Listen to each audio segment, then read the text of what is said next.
We start off with the pledge as a group. So would you join me, please?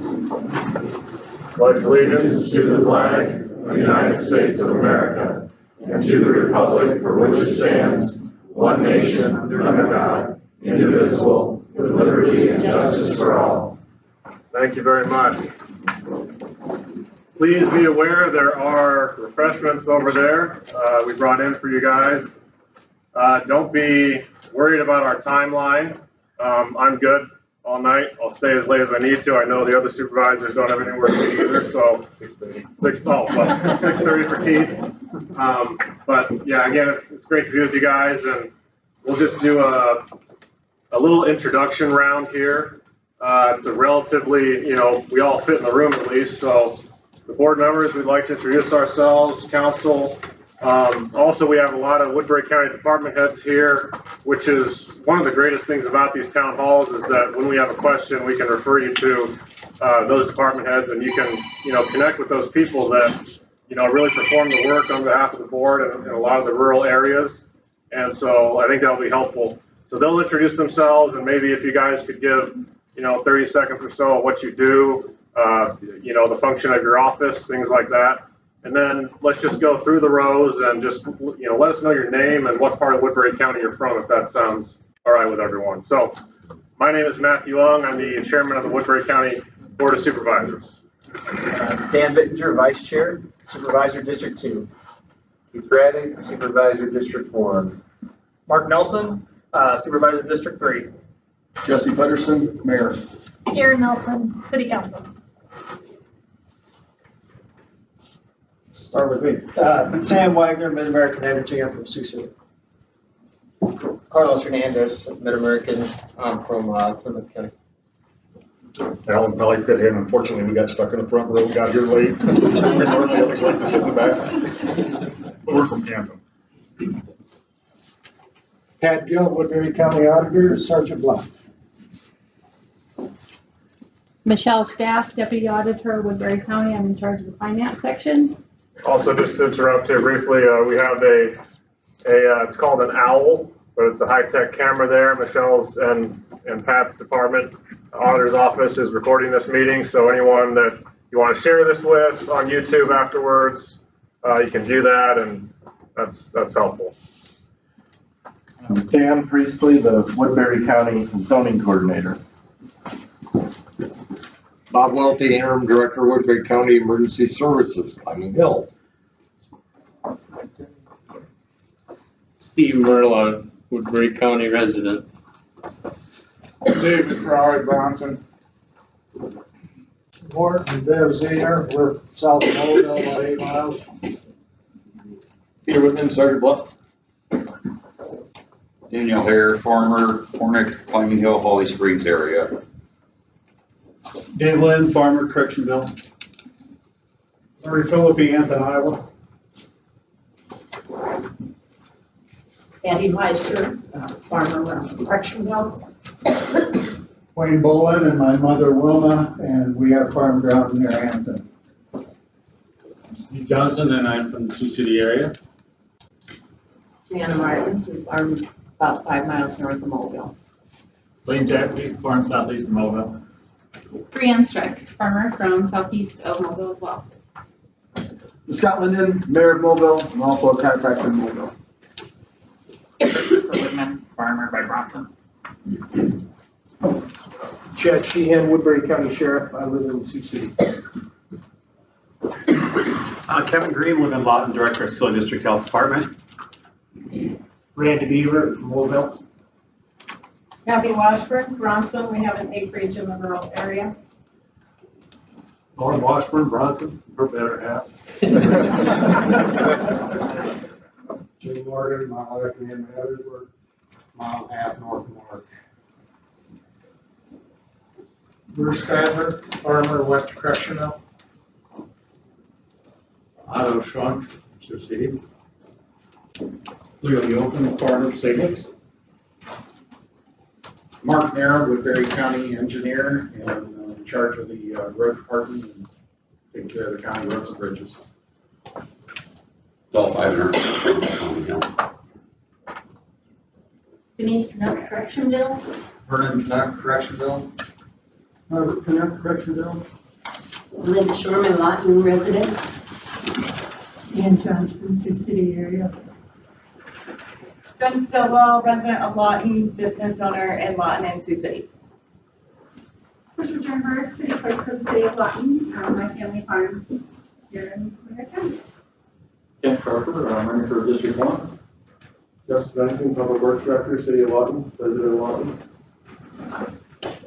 Appreciate you guys coming to cover the night. Your names and. I'm Morgan Jones. I work for PCID. I work with PCID. Excellent. Got everybody? Okay. Well, when we have these joint town halls, we like to give the first word to our host. Thank you very much, Mayor, for welcoming us. And this is a beautiful room. I know you're very proud of it, and you should be. It's great for things like this. And so could we ask you to give us an update, and the public an update about what's going on in your community, things you're looking forward to, anything you'd like the board to know as well? Yeah. I'll stand up so you can see me. So appreciate you guys coming in. It was like 3 or 4 years ago. I think Keith, you were here at that one. I don't remember, Matt, I think you were here too. We were just in the planning stages of doing this building. The building got done and I talked to Mark Nelson about, hey, if we get you guys back out to do this. I did not expect a crowd like this. The last time we did this, we had a pretty small crowd. So welcome to all of you. Some of the things we've done is, one is we went out and the city was really, a lot of the residents for a lot of years have been asking for a community center. And we had our friendship center, but it holds about 30, 40 people. So past councils and mayors have done a very, very good job fiscally responsible with our city. We were able to go out and we put in some legwork and built this. We got our maintenance out of, they were out in the Quonset behind us. No heat, no nothing. So we got them into a heated building. We've got the city hall, and a lot of times we got our city hall over here. We usually host our council meetings over here, but we got this for the bigger part of the council, for bigger meetings. Some things we've done here is we've started to rent this out, and Tricia knows well more than I do, but this thing's rented like every Friday, Saturday, almost all year long. During the week, we're even starting to get rentals. We did take our old friendship center where the city hall was up on Main Street, and the city maintenance crew went in there to kind of revitalize that. So that is now being rented out about as much as this is. So the residents really needed it, and we're glad that they're able to use it. Some things we've done is we hosted yoga classes in here.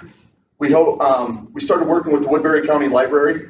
Some of our residents and I talked to a couple of the supervisors about, they didn't feel like they were getting the amount of money that the city pays to the Woodbury County Library, that they were getting the use of it. We started partnering with them. Woodbury County Library is now coming in a few times a year, having classes here, having readings. We're also working, so that's been a great partnership that we're starting to build there. We're working with the Iowa State Extension Office. They're going to do a few classes in here this summer. One thing we started last year was a street dance. Fire department did one, 20 years ago. It was a huge success, and we wanted to bring that back. So we just started a street dance last year and just got a few donors, and we were able to put on a pretty nice dance. Well, it really took off, and a lot of people wanted it. So we applied for a MERD grant. We were able to get a MERD grant. So we're gonna partner with Bob and Ellen's up on Main Street. We're gonna have quite the street dance on August 10th with Missouri Blend playing for us. Another thing we've done is it's been a few years. We did a community survey to see what our residents wanted, and it came back, and it was the same 3 things that they'd had on a community survey from previous. Only the things that kind of moved in the percentage-wise, I'd say. It was housing, more housing, and more businesses, and more things for people to do in the town. Well, the housing, we are landlocked, and we have a lot of dedicated farmers around here. So we're patiently waiting for maybe some land to come for sale. I'm just kind of advertising right now. If anybody's right next to us, we're patiently waiting for land. We've got developers that are ready to go. We're just kind of waiting around to see if we can't get somebody to sell us few acres of land, so we can do that. The other thing was the businesses. Goes with the landlocked part. We don't have anywhere to go. So that's on our forefront. We're really watching over that and keeping up on that. We do want to bring more businesses to town. We were fortunate enough when we got out of the city hall, we revitalized it, and Jen Stillwell with American Family, she's a resident. She opened an office in town, so it was great to be able to get another business in town for that. But the thing that came to that we can do something for our residents is things for them to do. So the first thing that we got done here since this is we partnered with the Lawton Bronson School. They got a big chunk of land right in the middle of town that the old school used to be on. And we are now leasing part of that. There's a basketball court already on it. And we are in the process of coming up with a design. We're going to redo the basketball court, fix it up, and we're going to get a pickleball court and build beside it. So it's just a partnership between the school and the city.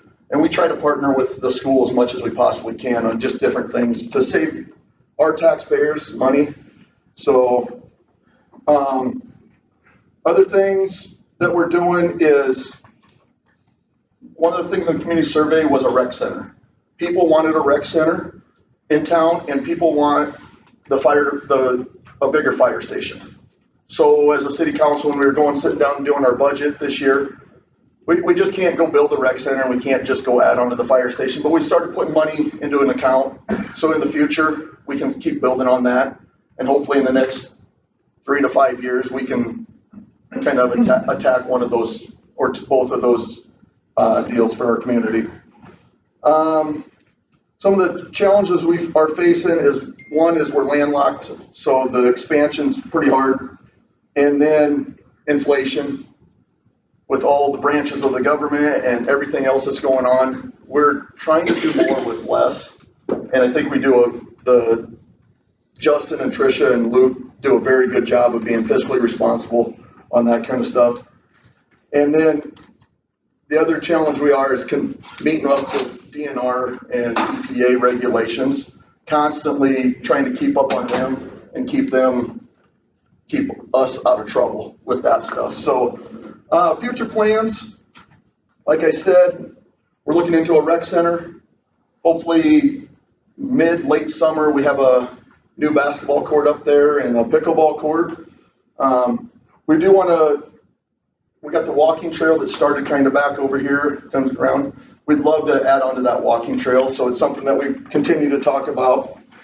And we started the fund for the fire station and the rec center. So that's kind of our future plans that we got going on right now. So that's where we're at.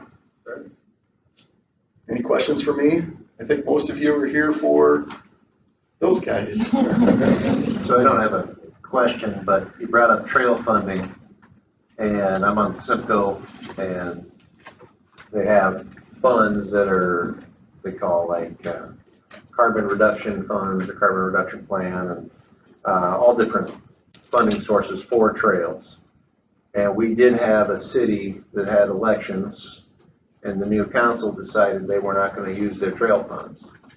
So it would be good to probably get a hold of Michelle Bostonellis over at Simcoe. Yep. Especially if you have something kind of pretty much ready.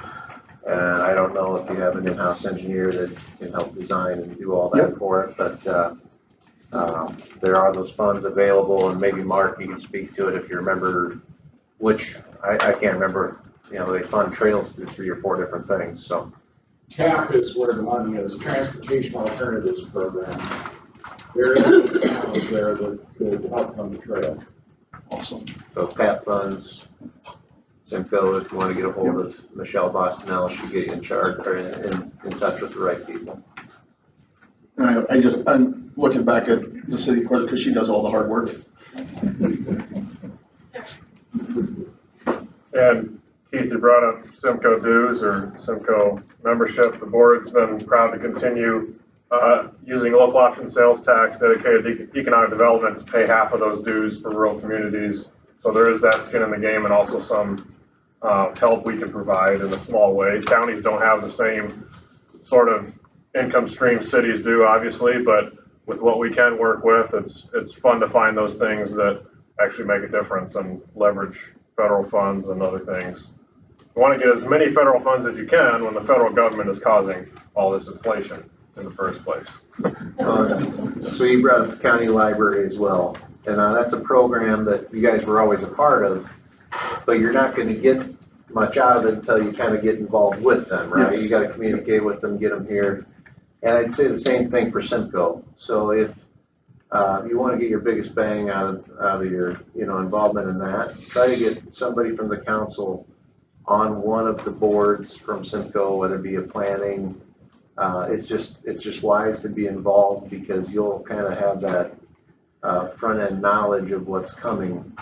And I'm not saying the squeaky wheel gets the grease, but the informed wheel definitely does. Yeah, absolutely. So something for you guys to look into. Thank you. Councilwoman, do you have anything you want to add? No, I think you took care of it. You guys have any thoughts or questions for the mayor? Okay. Well, next on the agenda, we have, I like to highlight a couple, static topics in town hall. So we do have a news update to give you on a few areas. One of those is Mr. Daniel Priestley is our county planning and zoning director, and he works with, obviously, very closely with Board of Adjustment and Zoning Commission. And by the way, raise your hand if you're a volunteer for a county commission or board. Anyone? Got one there. Well, thank you to anyone that's considering doing that because that takes a lot of time, right, Daniel? Yeah, and it's necessary because it's a lot of those things the board can't do unilaterally. It requires that input and that process and that referral, and we receive a recommendation and we act on it, and that really allows maximum information to go, to come to the board before we make our decisions. And so one of those things is, Dan's going to talk for a few minutes about. Just wanted to update you because we do have a few public hearings coming up at the courthouse in Sioux City. And so Dan, would you discuss some public hearings coming up and especially regarding solar energy and the comprehensive plan? Yes, absolutely. Thank you, Mr. Chairman, supervisors, mayor, and council for holding this very important event. Yes, we've been very active, the Zoning Commission and the Board of Adjustment over the last several months, whether it's the comprehensive plan, whether it's the utility scale solar, and even some floodplain issues. And I'll try to give you a brief overview of all three of those items. And the comprehensive plan, some background, is a document, kind of a governing document. You can't get more proactive in terms of policy than a comprehensive plan. It kind of lays out initiatives and priorities of what kind of county we want to be over the next several years. This particular comp plan that we're looking at is kind of projected out at county policy up through 2040. So the issues are very broad, and we've contracted out with Simcoe back, I believe we started it back in December of 2020, actually, and there's been a few complications through the process with COVID and various other kind of zoning issues, including pipeline issues that have kind of slowed down the comprehensive plan. But it's kind of a broad stroke of issues such as housing, economic development, transportation, public infrastructure, utilities, community facilities and service, land use, which is definitely our office's area, the Zoning Commission, Board of Adjustment, natural resources, disaster response, recovery, resiliency. So a wide scope of different aspects. And as going through the last several months, a lot of our debates have been very much focused in on land use, which is definitely kind of tied in with the solar. And Simcoe has been contracted out with them. They've engaged the communities through various public meetings. They've been out at the fair. I've been out at the fair in the past where they've collected survey data to learn what's in the minds and hearts of our residences. And we do have a draft comprehensive plan that is available through the website, the Community and Economic Development portion of the website, where you can download and look through this document. And I think one of the most important areas to look at is toward the back, The appendix is what folks actually wrote down as far as the type of county we want to be, and that qualitative data is so helpful for us to really kind of see what is on the ground as far as the type of neighborhoods we want. And so this document has definitely taken quite a bit of time for Simcoe to compile that data into some type of document in the broad stroke to address many of these community matters. And kind of a big part, I think, about the debate will eventually be the design of the county, the future land use map, and areas that we call agricultural preservation, agricultural estates, suburban residential, general industrial, general commercial. Each and every one of those have a description of what the neighborhoods typically should be like in the eyes of the residents as these policies have been put together. Some background on how comp plans and ordinances work together. The one that we have now, the comp plan, was crafted in 2005. And a zoning ordinance came of that in 2008. And again, the comp plan is the broad document, and the ordinances and the policies that your zoning commissioners and even your board of adjustment members and ultimately the supervisors look at are rooted quite a bit in those comprehensive plans. And so over the next 3 weeks, I believe it's the 23rd, 30th, and 6th, the coming dates, April up through May, there will be 3 public hearings for the consideration of the comprehensive plan, as well as the solar and the flood. And so I'll transition into the solar. The solar debate we've had, I believe we started September 11th of 2023 in the city of Mobile for the very first public hearing after the commissioners received direction from the Board of Supervisors to analyze a utility scale solar. The general question is, where does it fit? And so the commissioners looked at a number of items, including lots of testimony from the public that definitely engaged and were very active in the meetings, as well as data that has been presented across the country in lots of respects. And so over the course of learning, the commissioners had to look at the wide scope on various policies, including what the existing policies are in place. Right now, the existing policy for utility scale solar is that it is to be placed in the general industrial region of the county by way of a conditional use permit, which is reviewed by the zoning commissioners and considered for approval by the members of the Board of Adjustment under the basic framework of conditional use.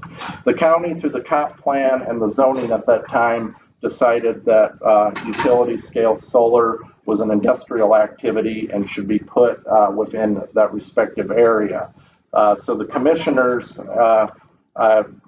I got to be careful because I can't entirely speak for their entire rationale behind things, but they looked very carefully at the historical nature, the available data, and land use situations, and came up with the recommendation that yes, it should remain a conditional use permit process, but with added features, which would also involve the Board of Supervisors, but retain the characteristic of the general industrial zoning district. Now, our general industrial zoning district is predominantly south of the Sioux Gateway Airport and west of Interstate 29, that kind of area, north of the Browns Lake and kind of surrounding that area. Well, the added features of the ordinance that they're recommending is to ensure that there's decommissioning language in place and various other aspects, road use agreements that they sign with the county. So they are basically recommending an added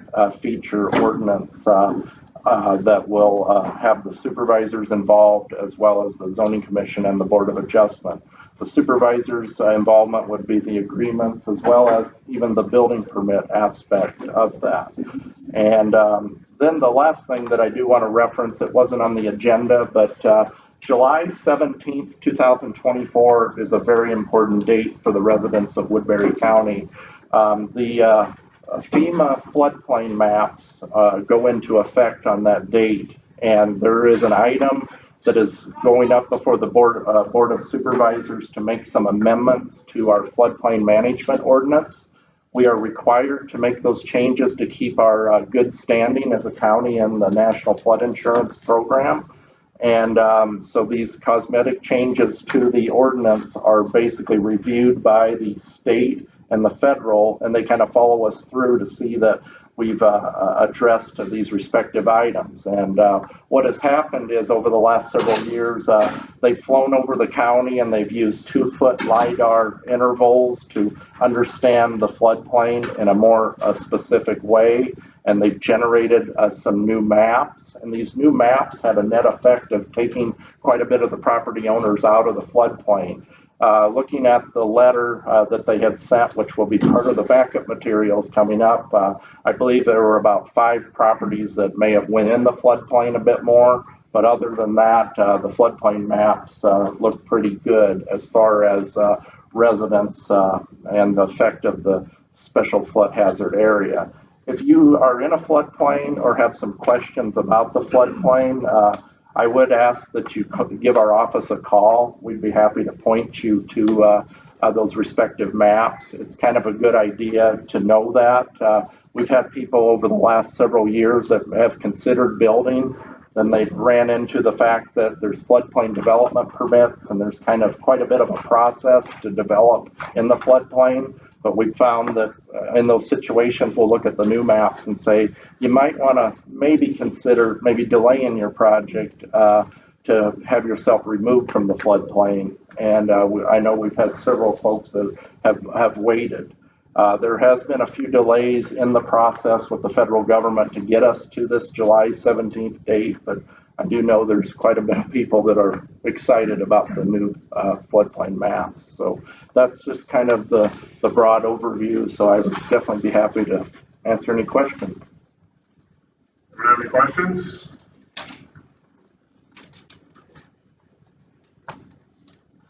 All right, the process is working. Old maps were 10-foot LiDAR and now they're 2 or something. What was the number? Yeah, I would have to go back and look. I couldn't tell you if it was 5 or 10 under the old LiDAR metrics for that map, but the 2-foot that they're using is it's just you can't even compare how much better that is. And the true aspect of the floodplain is, I know it costs some money at times, and we've been in these situations where you hire a surveyor and the surveyor has proven folks out of the floodplain by the way of the letter of map amendment process. Has anybody ever went through the LOMA process before, letter of map? If you've ever been through that, you know it's quite a deal. You hire a surveyor, they have to prove that the elevation is at a higher level than the BFE, and so that's the information right there on the ground. It's a good thing they have that in place so that the public can appeal those maps. But the idea is using the 2-foot that we have better data that we can work with so that landowners, hopefully, they can still prove their way out possibly under the 2-foot, but it's just much better doing the 2-foot intervals than if it were a 5 or a 10. So if you get stuck in there, it's like a $25,000 to $35,000 process to get the no-rise certificate to be able to develop on your land in the future. So obviously you want more accurate mapping because you don't want to be put in there.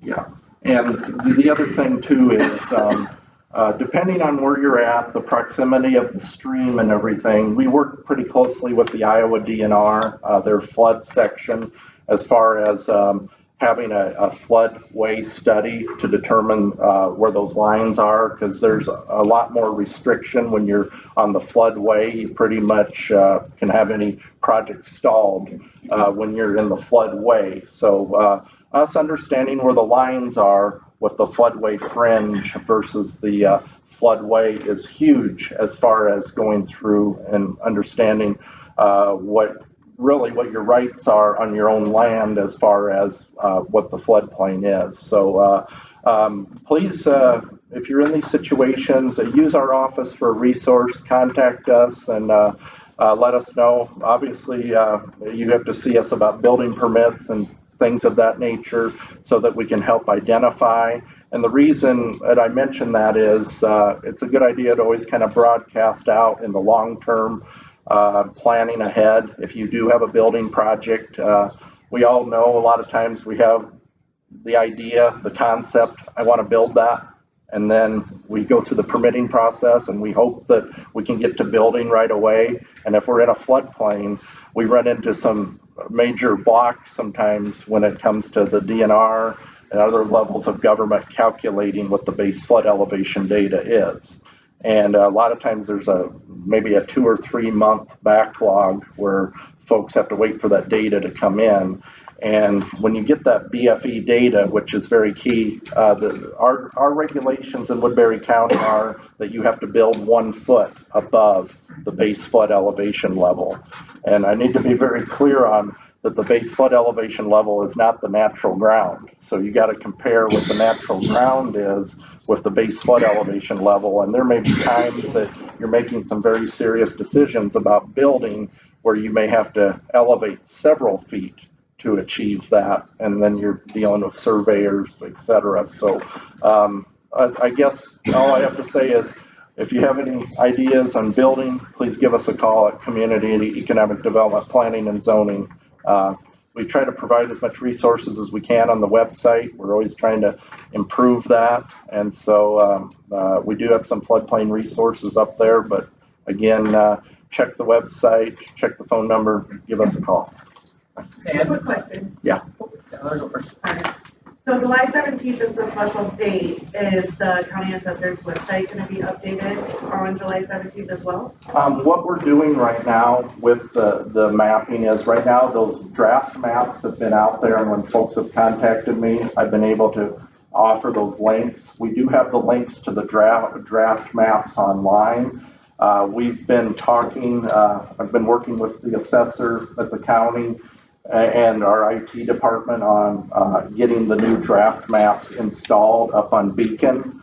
So right now, if you go up on the Beacon or the mapping, you can see where it says FEMA map. Right now, that's the effective map. So we're kind of hoping for kind of a transition period of time to get another layer up there where you can put the check mark in where it says FEMA, maybe draft maps in parentheses. I've been asking for that feature for some time so you can sit on the parcel and sort of do the off-on thing so that you can do the comparison. So I'm hoping that'll be up and running as soon as possible, but we will be running these this floodplain amendment through the Board of Supervisors over the next 3 weeks, and but we have to do that ahead of time to get the ordinance up to par, and then the effective date on the actual maps where we make the decisions will ultimately take place on July 17th. So that's a federal effective date, and we just need to get ourselves to compliance. So we're going to try to have the overlap period where folks can see what both options are. So yes, the old maps will be in place up until July 17th. But the new ones, our best bet would just be to call you.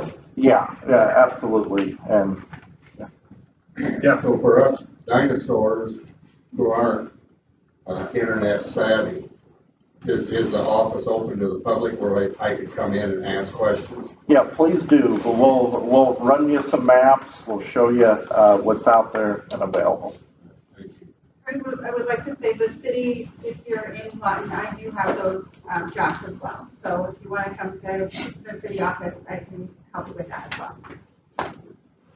Dan, you talked about your guys' work on the utility scale solar that we're close to wrapping up. Talk about the work that we did on private use solar that was done last fall and the changes that we made with that. Yeah, that's an excellent point. Actually, about a year ago right now, the zoning commission was tasked to look at the solar as the whole scope of the solar, and in particular, the solar policy for residential, the personal or the private solar had to go through a conditional use permit process.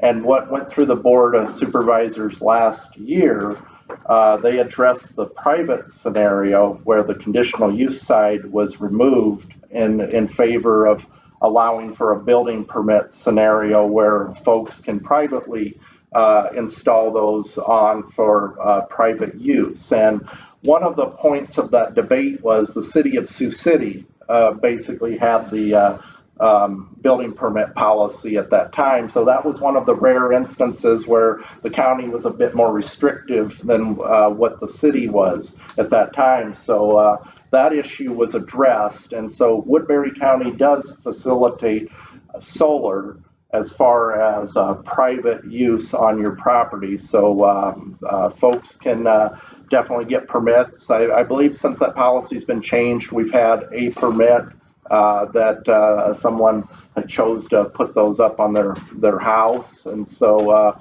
absolutely for private use, you would just see the office about a building permit. And as that debate kind of transitioned with the idea of the conditional use, because both of the issues were on the debate at the time, and we just simply received further direction where maybe the conditional use was not quite enough, and so the commission was asked to explore the utility side, and so it led to these 8 public hearings that took quite a bit of intricate study. But I would have to say, yes, this debate is well over a year as far as looking at a full renewable type of package. So I appreciate that question. Thanks, Dan.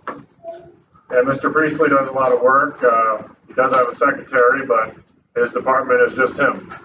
So appreciate all the work you do. Before we move on, do we have another city council member that walked in? Yes, I'm Pat Saunders. I'm a resident here in Lawton. I am one of the city council members here. Great. There's a chair right here that has your name on it. I'm good, thank you. I understand, but there's a little inequality going on here because Councilwoman Aaron is up here. Yes, we like to spread out. And you're, not. So, all right. Well, we'll see if anyone takes it throughout the meeting, but if it's still there, it's always yours. So, the next thing.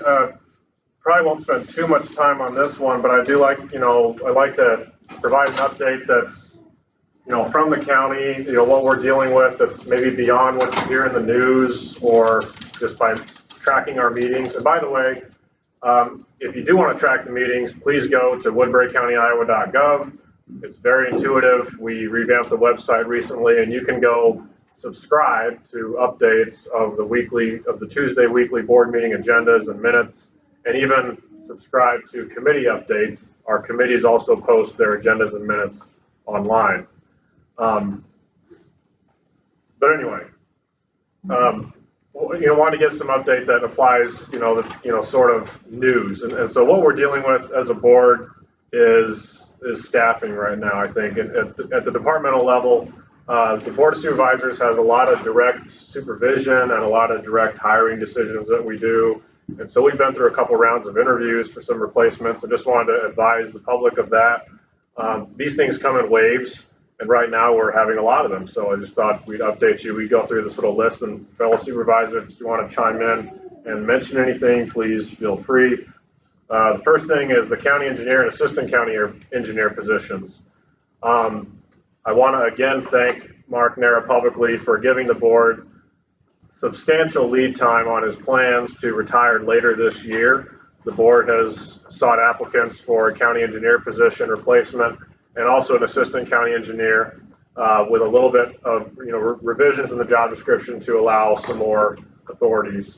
And so obviously a very crucial position for a county, and we want to make sure that we get a qualified person in there. When Mark came, he had 25 years experience. Right? And it's going to be, those are going to be big shoes to fill, and the board's dealing with that very seriously. Next is Emergency Services Director. Mark and I spent 6 or 7 hours last week going through a list of candidates that made the first cut, and for that position we had a ton of applicants that look really, and if we could get that for every position, that'd be great. But for some reason, people really want to be the Emergency Services Director in Woodbury County.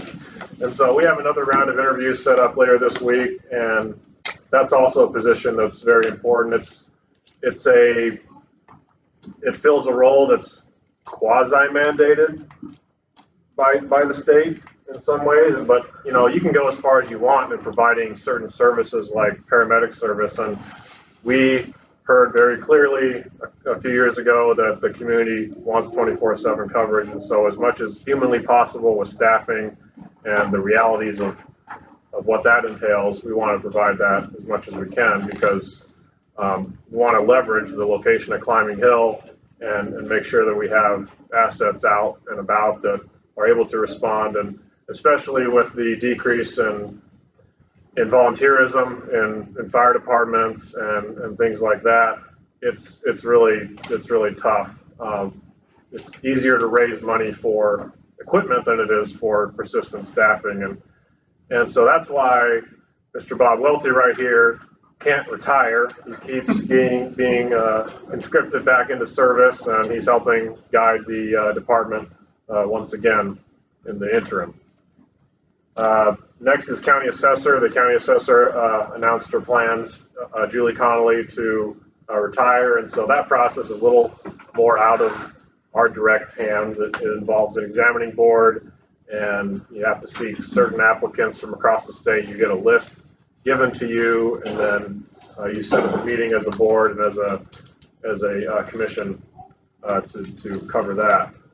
And as a board, it's the conference board, so it's the county is one of 3 votes, the rural mayors is one of 3 votes, and the rural school districts is one of 3 votes. It's kind of complicated. You got to have at least 2 from each entity there, and you vote as an entity. So if it's a yes and a no from one, it's a no from all of it. So yeah, we've had some issues, you know, getting the quorums from some of the entities lately, but county usually doesn't have a hard time because it's usually right after one of our meetings. So. Yeah, it's an interesting format. You know, you have to have some removal from assessors' offices, but you're also involved as a county board. Next is medical examiner investigators is a new thing the county board is wading into for the first time. We believe we have 2 that'll be coming on shortly, and we would seek anyone and everyone that would like to you know, leverage their emergency services or paramedic sort of experience.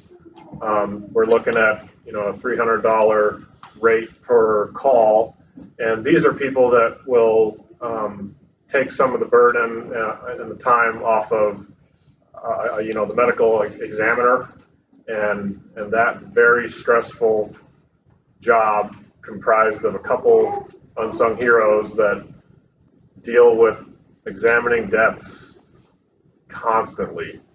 And it's not something the public probably even knows the county board funds by a contract, but it is. And it's been a stressful job to keep or to even find people willing to do that sort of job, to determine the cause of death and travel and drop everything and be on call. So that's a new area for the county board. There's all sorts of things, you know, drainage districts, other things we learn, we get thrown into, and we realize we have quasi-judicial authority in those areas, and we do the best we can. Last is assistant county attorneys, specifically prosecutors. I'm not really surprised to not see the county attorney, James Loomis, here tonight, because I know he's super busy. The board has done everything it can and gone above and beyond in regards to union contracts, generously enhancing benefits and wages, so that we know that we are in line with everyone else. But the fact of the matter is, you cannot outsource local prosecutors. Those are things you can't just, you know, contract with some other agency and handle that, and you wouldn't want to anyway. If your property taxes don't fund someone prosecuting someone harming you or your property, then what are you paying for? It's extremely important. But for the last 2 years, The attorney's office has been down 6 to 7 positions, and mostly those that handle felonies. And so currently, there are 5 qualified to handle felonies, and their backlog is over 120 felonies each. And so we're doing absolutely everything we can. We've worked outside of contracts. We've signed MOUs, memorandums of understanding, to make deals with the union to enhance benefits and compensation. But it is an issue, especially in working with law enforcement, to make sure that law enforcement's efforts are not in vain, and that justice is carried out after the act is mitigated. And I just want to let everyone know that this is a real issue that we're having as a county. And it's not just us. You can read articles. People today simply don't have ascribe the same luster and excitement to prosecuting crimes and saying there is a right and a wrong and we're going to punish you. That's not something in today's age a lot of people like to raise their hand for or even support. So we're doing everything we can to make sure that we're supporting that office. And you guys have anything else you want to say on any of these? You mean they're actually, sorry, yeah, Glenn, but you actually cannot hire enough prosecutors?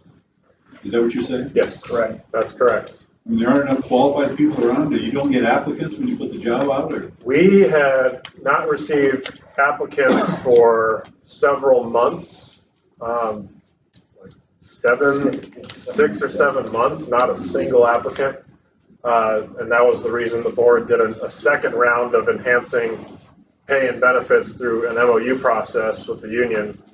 But what I'm told is it's a stressful job, and what keeps people in Woodbury County in that position is family.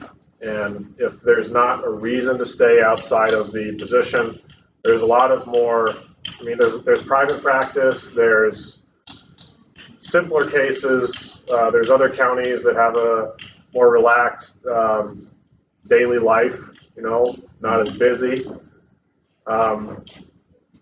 And they have other means to, raise compensation.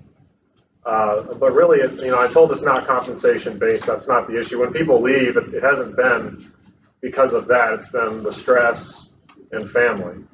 And so I know the office has been trying to recruit and do everything it can, but it's just not a job in today's age that nobody people want to do. So, I know we've set up some, career fair type things at like USD, School of Law, Iowa, and I think it was Creighton, maybe one of the others. And if you have a class of like 50 lawyers graduating, maybe 2 out of 50 are maybe even interested in being a prosecutor. And so the challenge is getting that small percentage. And then of course, even if you get them, they're brand new out of school, 0 experience. And it's a challenge to, not just lure them to Sioux City, Woodbury County, but then to keep them and Well, also, I was talking with USD, their law school, also the level of applicants has decreased. And with the level of applicants decreasing, and even going to law school, the percentage of getting 1 or 2 that want to be prosecutors, that's decreasing by natural statistics. And so that's part of the issue too, we're seeing. The law profession, a lot of students are not wanting to go into that, so it's just the amount of applicants are just dwindling. So that's something they're fighting against too, is trying to get, how do you get more students to go into the law profession? And they've started an internship program as hopefully a pipeline that if they can work for us as an intern, maybe they want to work for us full time. But obviously that takes, they have been doing that, but that's going to take time to see if it pays off or not. But we're trying about everything we can. And what I'm about to say is news in that it's not been processed through the board's personnel transactions to publicly receive, but it has happened. And that is recently, and that is that the fact of the matter again is, if there is a murder, which there seem to be more these days, and there is a backlog of them right now in Woodbury County to deal with, any and all murders in Woodbury County can only be prosecuted by the county attorney, James Lewis. And that is a tremendous workload upon that office, in addition to managing the staff and, of course, the misdemeanor division and having one civil attorney that part-time advises the board.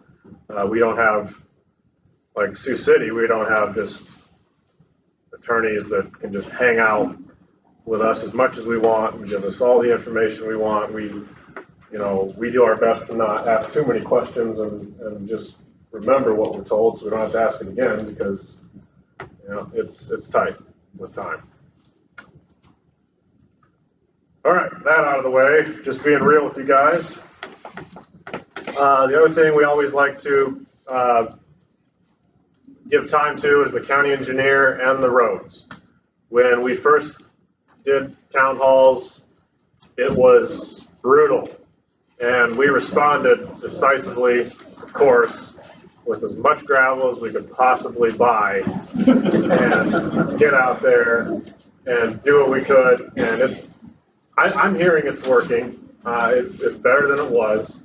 And so I'm going to turn it over to Mark Nera. He's just going to give you some updates on projects in the area. And if you have a question for him, please ask him now. Mark is very thorough. And so if there's something you want to talk with him afterwards or talk with us, like I said, we'll be here. Let's just be respectful of everyone's time and allow him to get across what he would like to as well. But there's a lot going on in the county. We have a lot more bridges than other counties and a lot of gravel roads. And so, Mark Nair. As the board mentioned, we've been working on our gravel road improvement program now for about 18 months.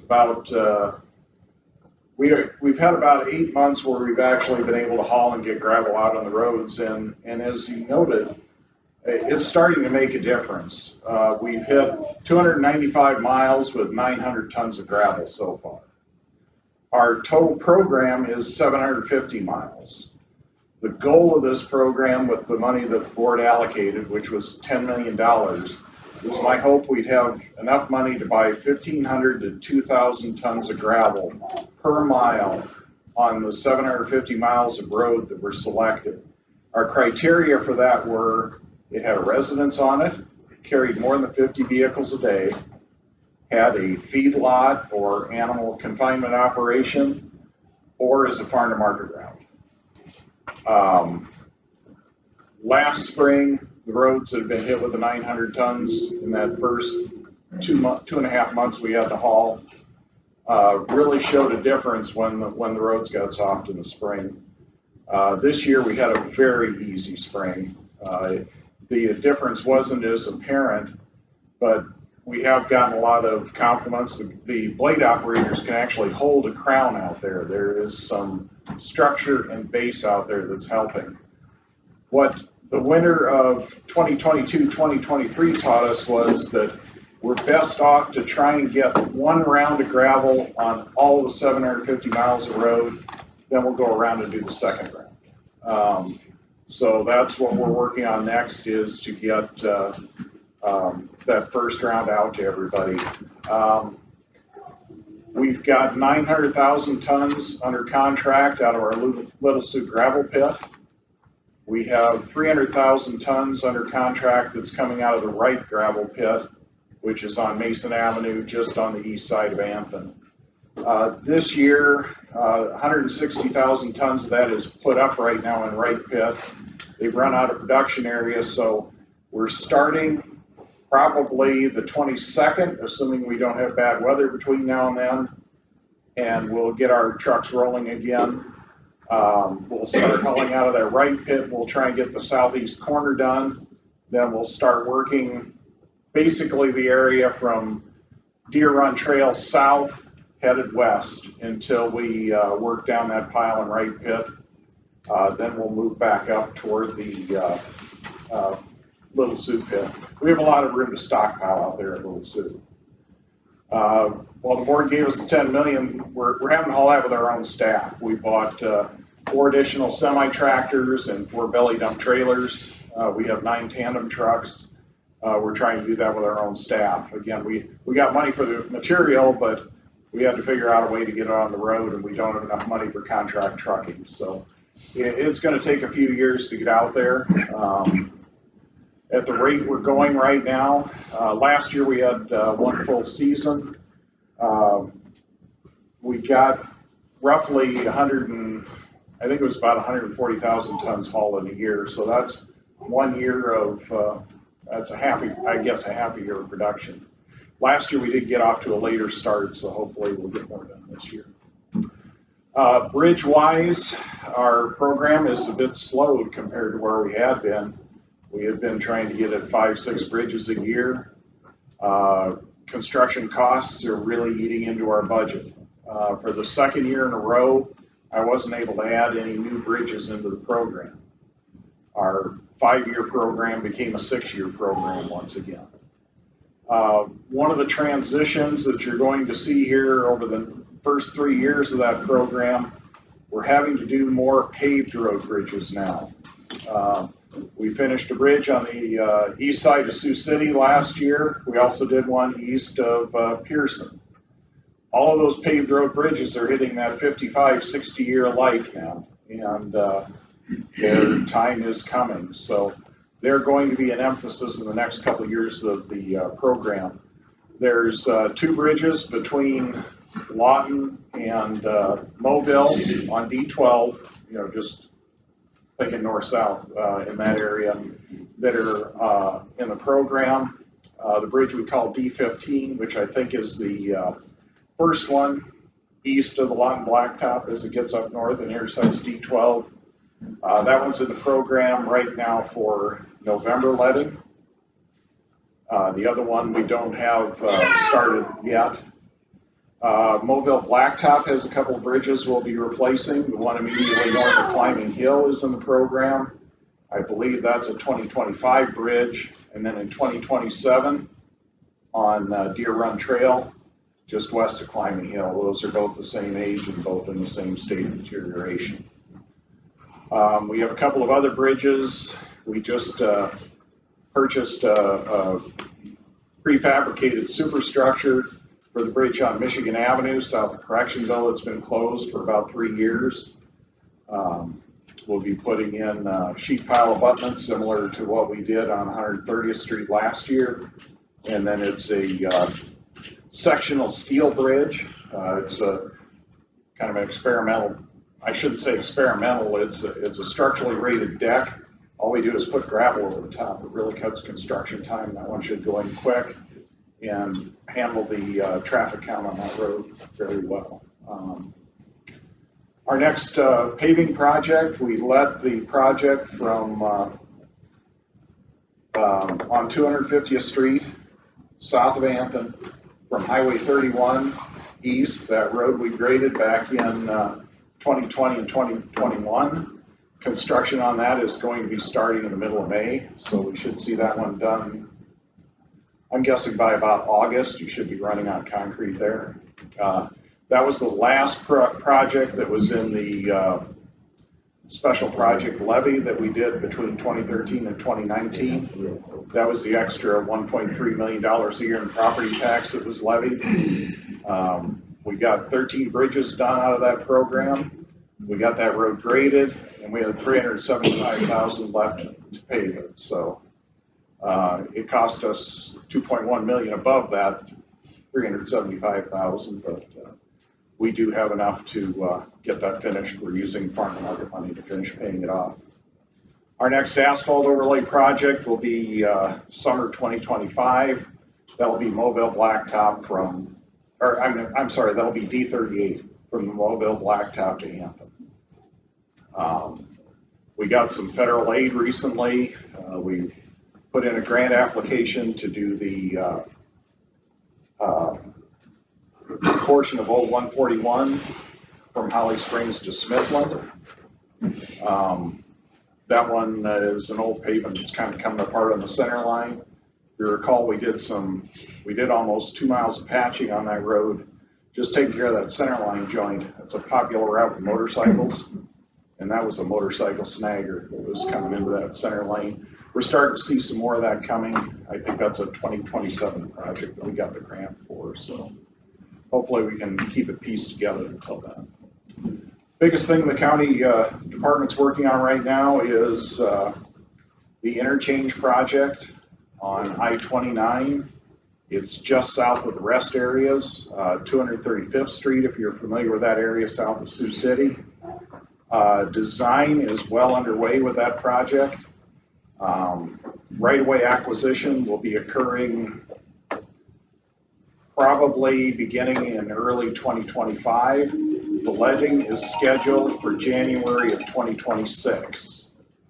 Right now I'm working on a grant application.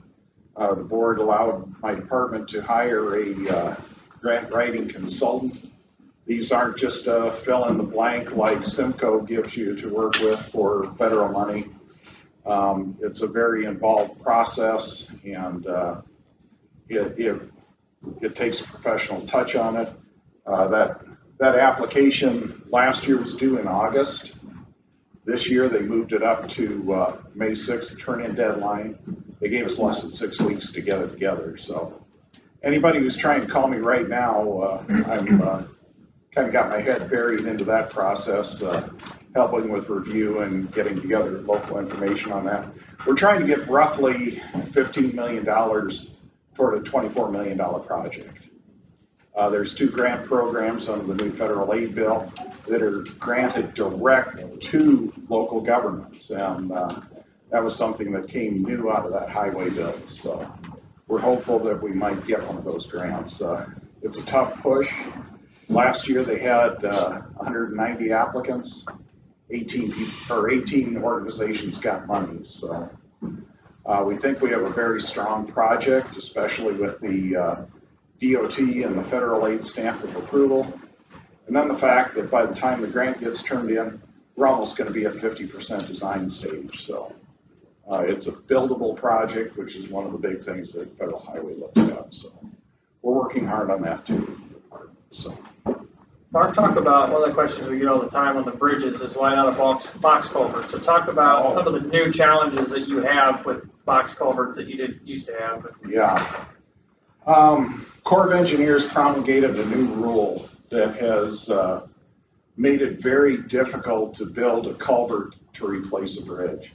I know those are really appreciated by the rural community. You don't have rails that are up there where they can snag against equipment.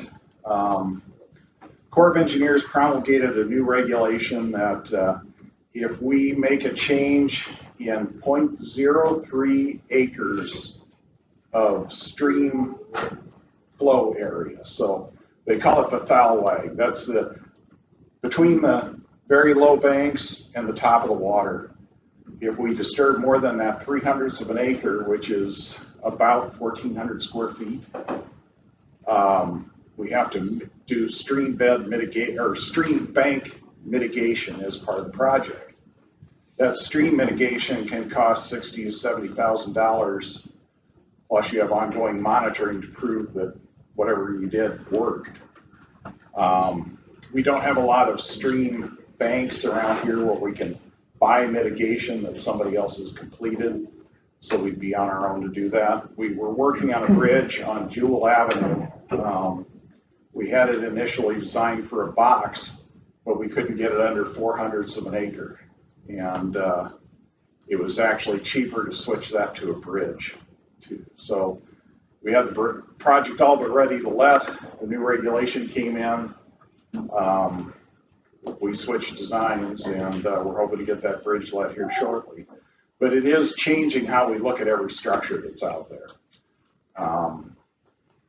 It's frustrating. We also had a new historic review put on us with all of our bridge replacements. We've got a bridge down on Hancock Avenue. It's been closed for at least 6 to 7 years. We had it ready for a January letting, and the Federal Highway Administration is now requiring a new level of historic review. We had to hire an architectural historian to come out and look at that high truss bridge. It's already thrown us back. I think our current letting hope is August.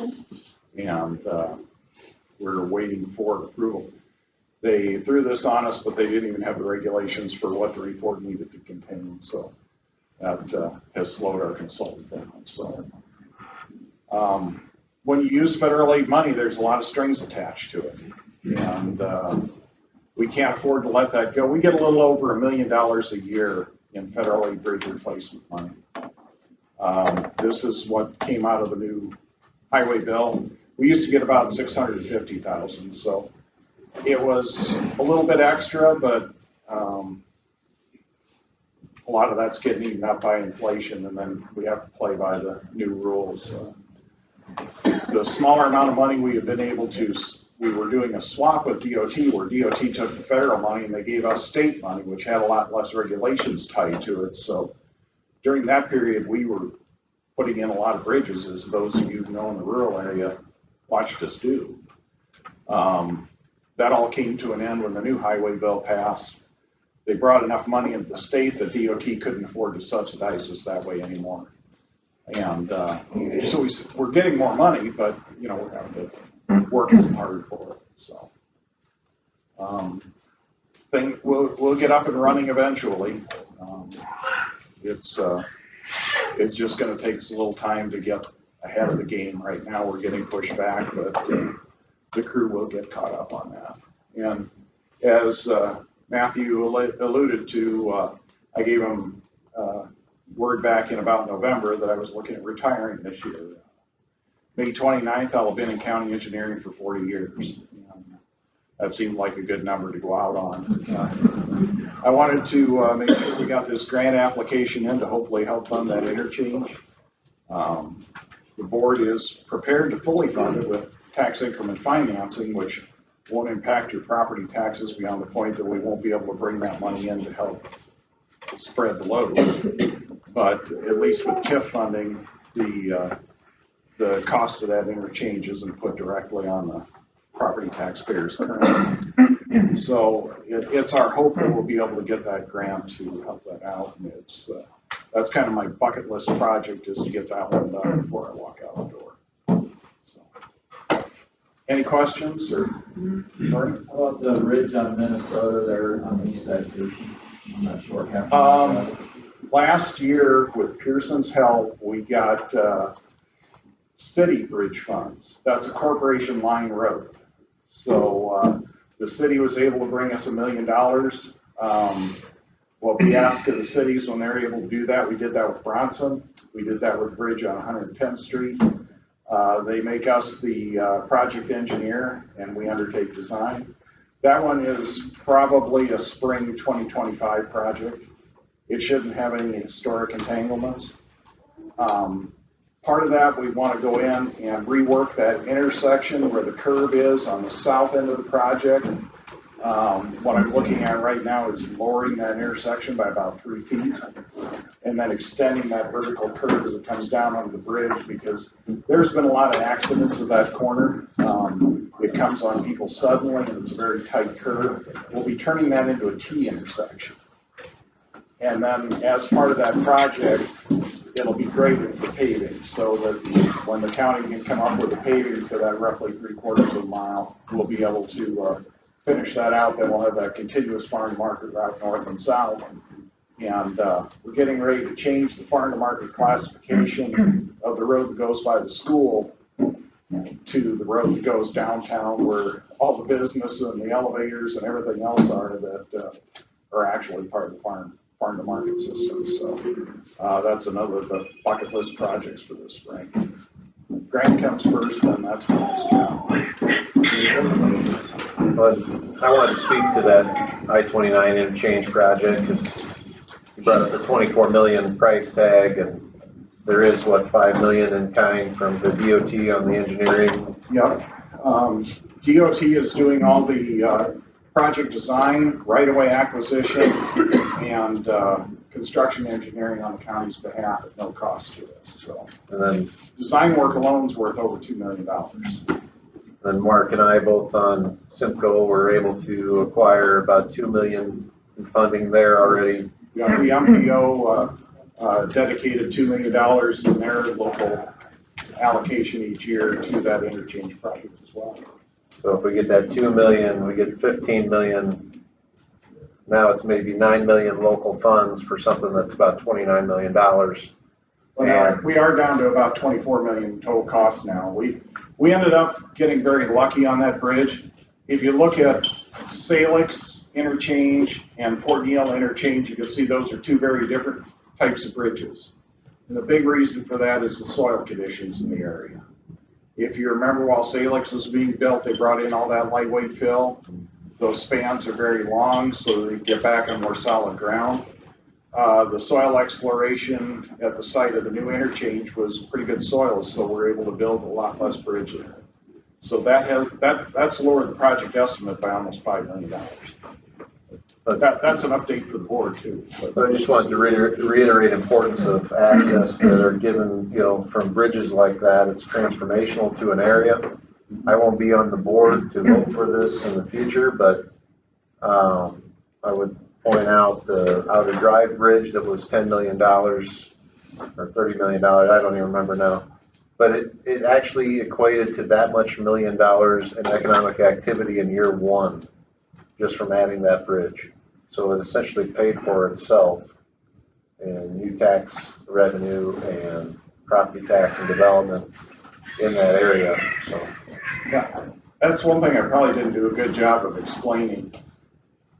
Construction costs are going up unbelievably fast right now. We let a bridge in January of 2023, and it came in roughly $70,000 above our in-house estimate. That was the bridge on D12 east of Pearson. We used those same unit costs from the January letting for a bridge we let, a 70-foot bridge on a gravel, or 90-foot bridge on a gravel road, and we missed by $85,000. Just in those 5 months between those two bridge lettings, we saw roughly an 11% increase in costs. And this is the reason, again, that there haven't been any new bridges added to the program in the last 2 years. Our revenues are pretty static. Our construction costs are far from it. Mark, is that mostly material or labor? It's both. Reinforcing steel's gone from about $1.50 a pound up to about $2.10 per pound. And when you have 70,000 pounds of steel in a bridge deck, it adds up pretty fast. Structural concrete, I see Virgil in the room, it had been run about $5.25, $5.50. We're seeing costs up closer to $700 a cubic yard. I mean, that includes all the forming and all the work that goes into it. That's not what we're paying at the plant. But just those two materials alone are a substantial portion of the increased cost. I've talked to a couple of our bridge contractors, and they're having trouble, just like anybody else, finding help. And they are paying a lot of their staff members above Davis-Bacon wages, which used to be the higher cost wages on all of the projects they're doing now, just to get people to come and go to work.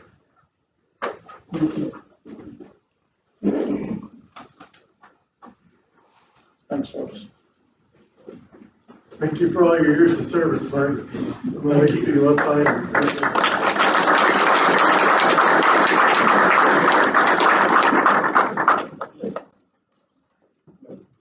How many years you had? Never seen that happen before. Never seen a clap for the county engineer. I saw a big target on their back. Yeah, that's newsworthy. Those in the back, county engineer received a round of applause. That's great. No other questions for Mark? We would get the questions. Yeah. More gravel. Needed more gravel. All right. Thanks, Mark.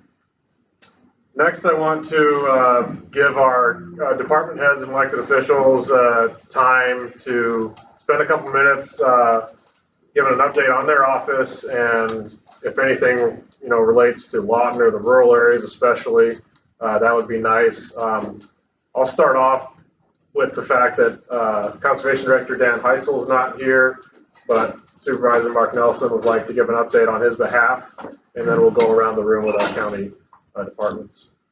Thank you. So I'm the liaison from the board on the Conservation Department, and so I had an update from Dan this afternoon, and so some of you, if you're down in that correctional area, you've seen that Little Sioux Park has had some work going on down there, and the board, about a year ago, or a little over a year ago, we approved some money to update the septic system down there and revamp the camper hookups. As these campers have gotten bigger, the spots down there have not been adequate, so we wanted to make the spots bigger as well as provide full hookups for all the sites, because it's always the full hookup sites that sell out first, and that's what the highest demand is. And so they were able to run the sewage lines through the winter. We've had hardly any frost, so they got that done, and the contractor has been in there, excuse me, putting in the septic tanks and that kind of stuff. Now I think they're going to be done in about the next 10 days, 2 weeks. And so that will be all finished and ready for the big Memorial weekend.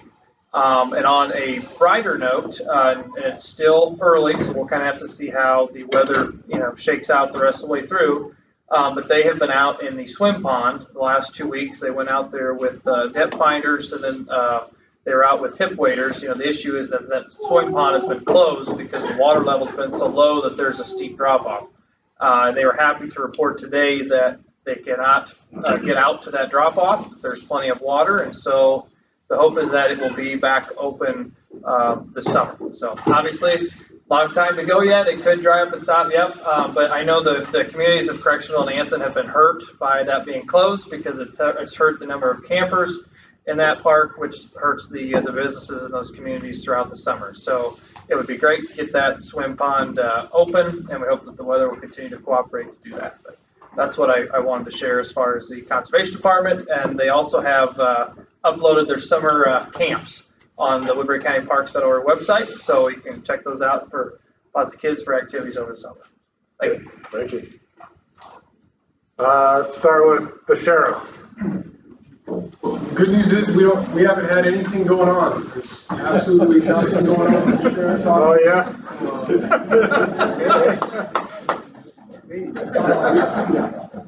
I can't even say that with a straight face. I'll move up front so you don't have to break your necks. Which would you like me to touch on first? The jail? The good news is the sheriff's office has nothing to do with the building of the jail. That falls squarely on the Law Enforcement Center Authority's shoulders. And I say that not joking. As far as the building of that building, it is the Law Enforcement Center Authority's responsibility to get that built. I will say that I gave an interview earlier today based on the news, was it yesterday, with being delayed now until the first week of July, asking about the frustration from the sheriff's office. And of course, there is a lot of frustration. I will give the Law Enforcement Center Authority a lot of credit. Some of the delay has been because of the level of scrutiny that they have given this building, particularly the contractor and some of the architectural work or lack thereof that has been done. So at the end of the day, there will be plenty of blame to be placed, but because of potential litigation, I think most of the players are not at liberty to discuss a lot of what's going on behind the scenes. But there have been, some of the criticism is that, like, who's been asleep at the wheel, and I don't think the Law Enforcement Center Authority has been asleep at the wheel, at least from what I have seen as an outsider looking at the project. Because in all seriousness, we are an outsider looking at the project. But there will be plenty of blame to be placed, and I'm confident that the Board of Supervisors and the LEC Authority will be chomping at the bit to hold whoever's responsible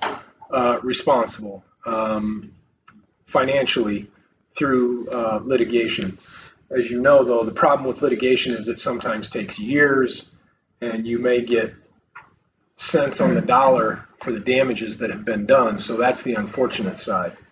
In relation to the jail, though, what I will tell you is, as far as the sheriff's office is concerned, we have, because of the board, been able to try and get our staffing up.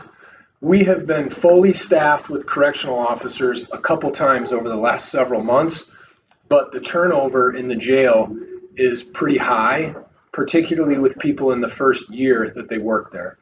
When people work in our jail and they're there for more than a year, we tend to keep them. But there are a lot of people who apply for a position in our jail and think that being a correctional officer is going to be one thing, and when they get into the jail, they find out very quickly it's not what they thought it was going to be. I would say a couple things that strike people immediately when they get hired in the jail. The smell, one, and that's every jail. And then just the noise and the volume of work and the dealing with some of the mental health crises that we see and stuff. It's just a job that's not cut out for everybody. Not everybody's cut out for it. And so we do have a high turnover rate. I think we're down 3 right now. We're offering one a job today, and we're constantly trying to do interviews and keep it staffed. But again, that staffing has cost the county money because we didn't get into the jail when we were supposed to. So we're working with legal teams to keep track of all those monies and expenditures to hopefully get that taken care of on the back end. When we get into the new facility, for our staff, we've been doing training for several months with the staff, trying to get them ready so that when it's open, it's like throw a dart at the board, but when it opens, we can mitigate the amount of time it takes us to be ready by doing the training ahead of time and getting in there in the evenings and doing what we can so that we can get inmates moved and get the federal inmates into the facility as quickly as we possibly can. If you don't know, I was able to, I was involved in some negotiations with our healthcare provider, ACH, and I was able to negotiate the contract down just shy of about $1 million annually from what they were trying to sell us for medical coverage. And then the U.S. Marshals, we were able to negotiate a new bed rate and get our bed rate up to $100 per federal inmate per day, which will put us in one of the higher paid jails in our area, in our region. Over the last several months, we have been contacted by not just the U.S. Marshals in Iowa, but other states who are looking to utilize bed space.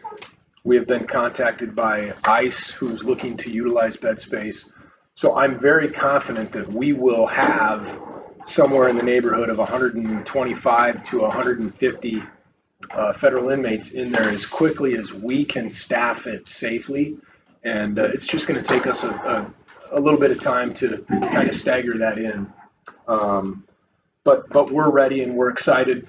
The old jail continues to be a money pit, I guess, for a lack of better terms.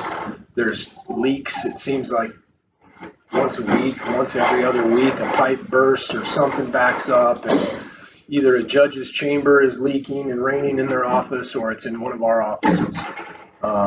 So we're really looking forward to getting into the new facility.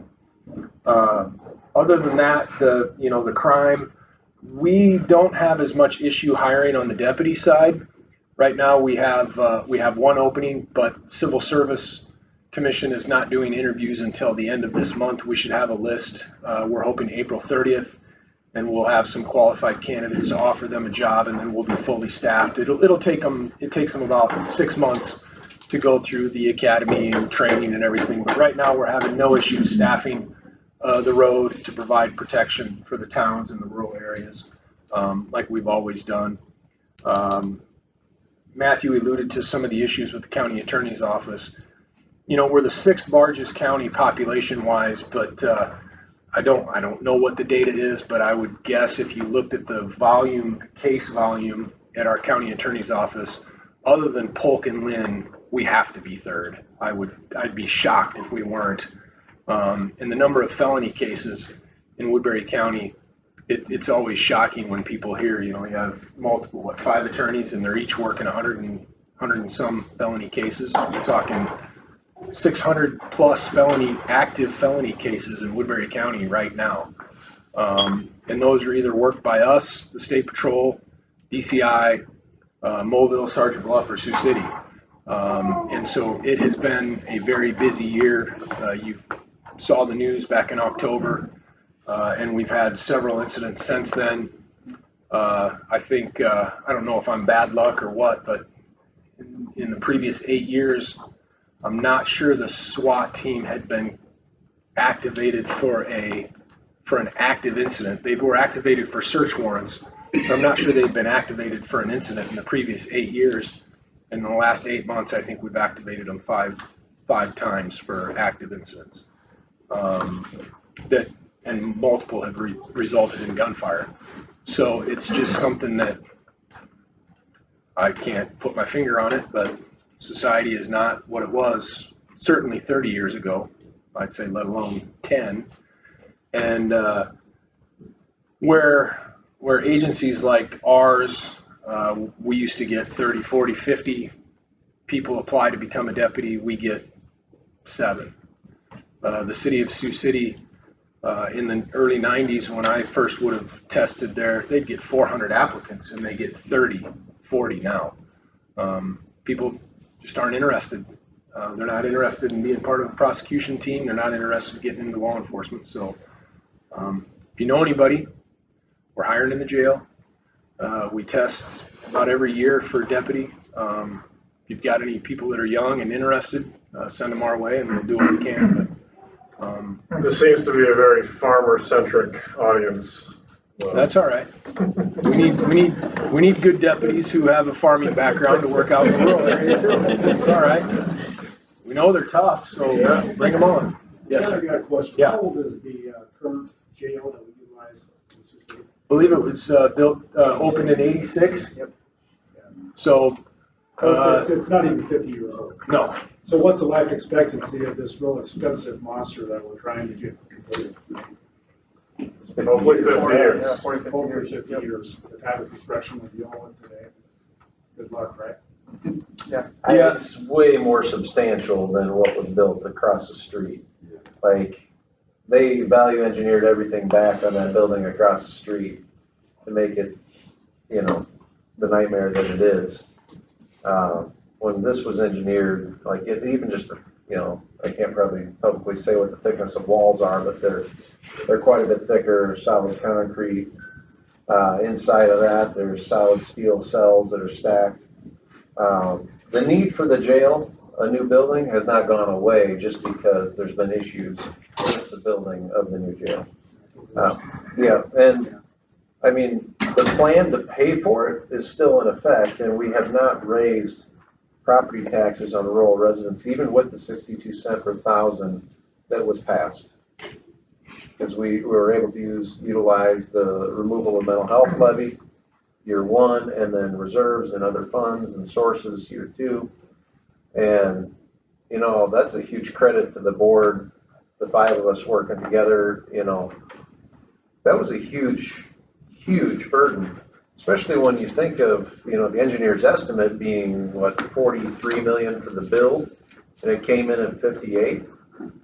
So, I mean, it was a huge burden. But the need was still there. And if we hadn't done this, we'd be spending way more every year with no new capacity on the building across the street. And, you know, like you said, you know, the sheriff's been incredibly flexible preparing for this. And he's, you know, in closed session shared some outrage that the board shares. But a huge praise to Sheriff Sheehan for, you know, really playing it by ear, because he's got to get these guys trained on the new system, new equipment, There's obviously a new layout to the building, but as a building, this thing is state of the art. Even just the flow from when somebody's brought in, you know, the intake in the old building is in the alley. You know, with a bank drive up teeing right into there, you know, it's like. It's not ideal, let's just say that. Whoever thought that was a good idea, I mean, it was probably what they had to do with what they had. But this building is secure. Yeah, they're night and day difference, they really are. To the LEC authority's credit, being funded by the board, between the two different entities, they committed to not cutting corners, to end up in the same position that we're in now. And some of the early conversations I had with Chairman Wick was, I do not want my name on a plaque and they're having to redo a building in 30 years from now. I'll be dead probably, but my kids will have to face the embarrassment of, oh yeah, great, another building that lasted 35 years or 40 years. So I think that the building that it exists now, and with the way the structure of the steel cells, it's amazing, and all of the everything that would need to be done is behind the cells, right? So I mean, there's just, the technology's night and day. The intake is so much safer. The mental health, you know, we have a lot more cells for mental health and the medical for mental health and all that. And if you're not aware, our jail that we have right now is about 234 is what we're rated for. The new jail is going to be rated for 500 long-term capacity and somewhere around 50 temporary capacity. So we'll go to about 550. We run around 200, 225 a day, and it makes us the largest mental health facility within 100 miles of Sioux City, hands down. I mean, you can walk into our jail any day and there's 4, 5, 6 people in a full-blown mental health crisis that shouldn't be in jail. There's nowhere else for them to be. So we get, I don't want to say stuck with them, but that's what it is, and trying to get them through all that. So let's hope and pray that this building, they do get at least that 50 years. And then there is not to like have anybody fall out of their chair, but they planned even for a phase 2 if it ever needed to grow, because that was the one thing they didn't plan well enough in this building was for expansion, because they had cut corners. There is built into the plans a phase 2 that they could grow they could make the jail as big as they wanted to in phase 2. So there's been a lot of thought.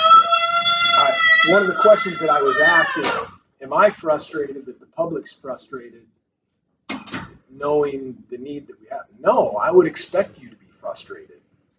It's over budget. It's delayed. I'm frustrated. My wife, my neighbors, my parents are frustrated. We're all frustrated. So it's just the things that we are subjected to. I was talking to Matthew earlier. I mean, when you have to take the lowest bid, you can see what happens. 100%. Yes. You know, there's discussion of, you know, when it was supposed to be done, December 22, you know, there were some extenuating circumstances, i.e. COVID, that came in, but that honestly probably accounted for like 6 months of the delay, maybe a little bit more, but at the same time, December of 22 to July of 24, that's a big jump. And obviously we're frustrated by it, but yeah, you brought up the modular phase 2 aspect of it. Well, we designed it so you can always build right attached to the building and keep certain parts. I think the design in this was quite a bit smarter. I mean, the jail engineer, I think, has done a stellar job. It's some of the other engineering involved in there that has an issue, and again, we can't really discuss that. It was in their press release. It's a mechanical engineer by the name of Introba. It was in their press release yesterday. I'll just stop right there. There'll be plenty of discussion for years and years on this, unfortunately. and more information will come out. Any questions for the sheriff's office in general though, or anything? If not, I'll get out of the way. Anything we need to be looking out for in the rural communities to help you in your office? You know, typical things like if you've got abandoned, if you've got any old abandoned houses or buildings where there's activity around them where there shouldn't be, let us know. You know, our like if you think you see something at 11 o'clock at night, and I don't want to bother anybody, it's 11 o'clock at night. Just remember, our deputies work shifts. So your 11 o'clock or at night or 3 o'clock in the morning isn't 11 o'clock at night or 3 o'clock in the morning for them. It's either the beginning or the middle of their shift. So call us. It's never a bother. We would always rather go to something and it be nothing than you find out the next day there was some crime being committed there and nobody called, and now we're just left to investigate and try and figure out what happened. So, you know, people, you know, if you see that kind of stuff, you know, watch anhydrous stuff, you know, just the typical burglaries, thefts, people that are suspicious, certainly call in and let us know. Yes? Has there been any increase in rural robberies or anything? No, I wouldn't say there has been. No, it's been, you know, just about the same. Just the level of violence though has increased. So that's alarming and concerning, but it's not unique to Woodbury County. It's across the board. All right, thanks. Thank you. Before we move on to our other departments, Mr. Radding's requested he has to leave in a couple minutes, and in as much as you represent or other departments that are not here, what updates do you want to share? So as a liaison, I'm the liaison to MERD. We did do small community grants. You brought up the Lawton Street Dance. That was something that was funded through their Mobile Days and Anthem Kids Day. All those were funded through MERD. That's the kind of fun stuff they get to do. You know, I mean, actually most of MERD is fun. CERTs, we have our new building done. You know, most of you probably drive by that on your way into Sioux City.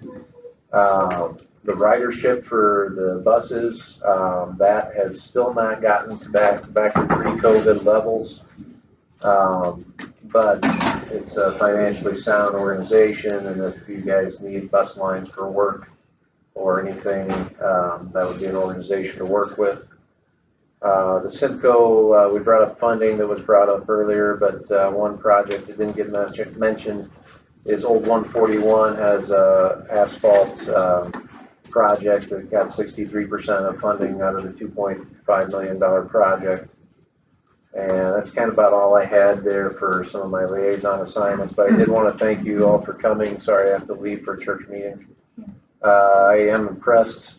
This crowd would not have fit in the old building. It would have been standing room only. I do kind of miss the paneling, yeah. But it's a very nice state-of-the-art building, and thank you for having us. And, I'm going to take my son and head out, but thanks again.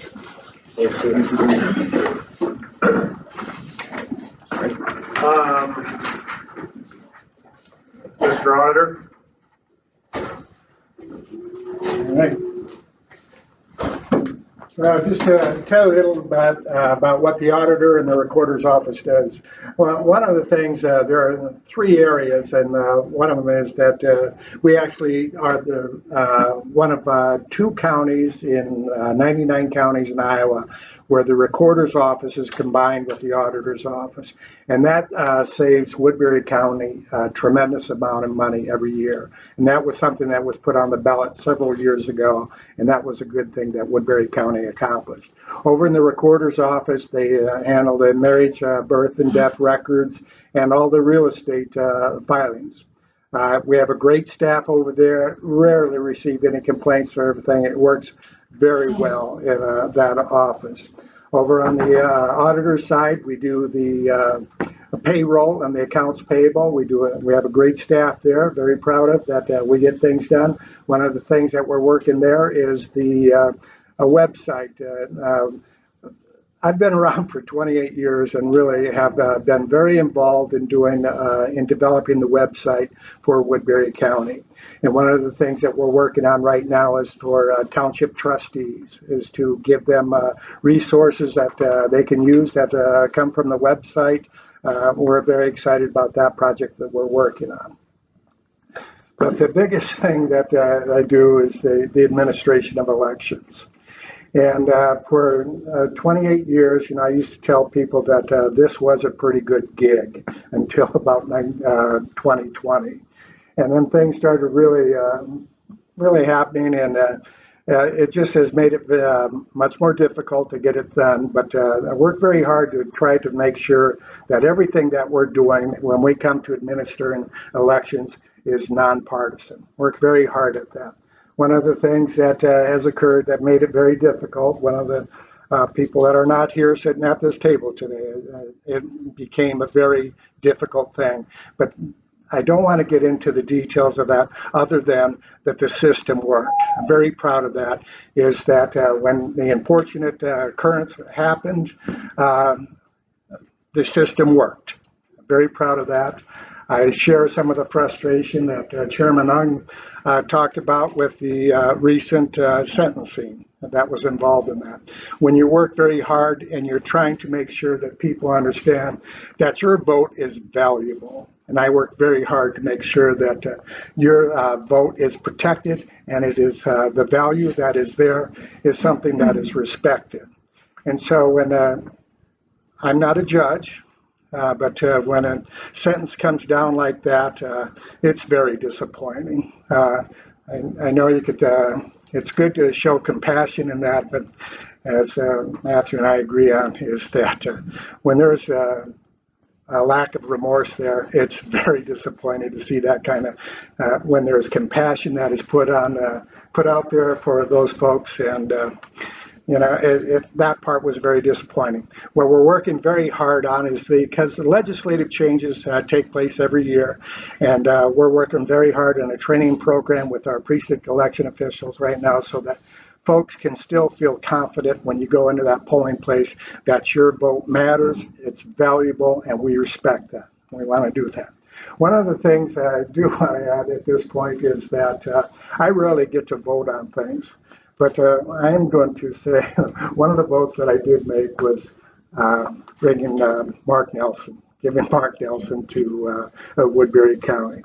I was just talking to somebody last night about that, and that's been a good thing. He's come into the middle of a very difficult position, and he's done a great job with that in a couple of different areas.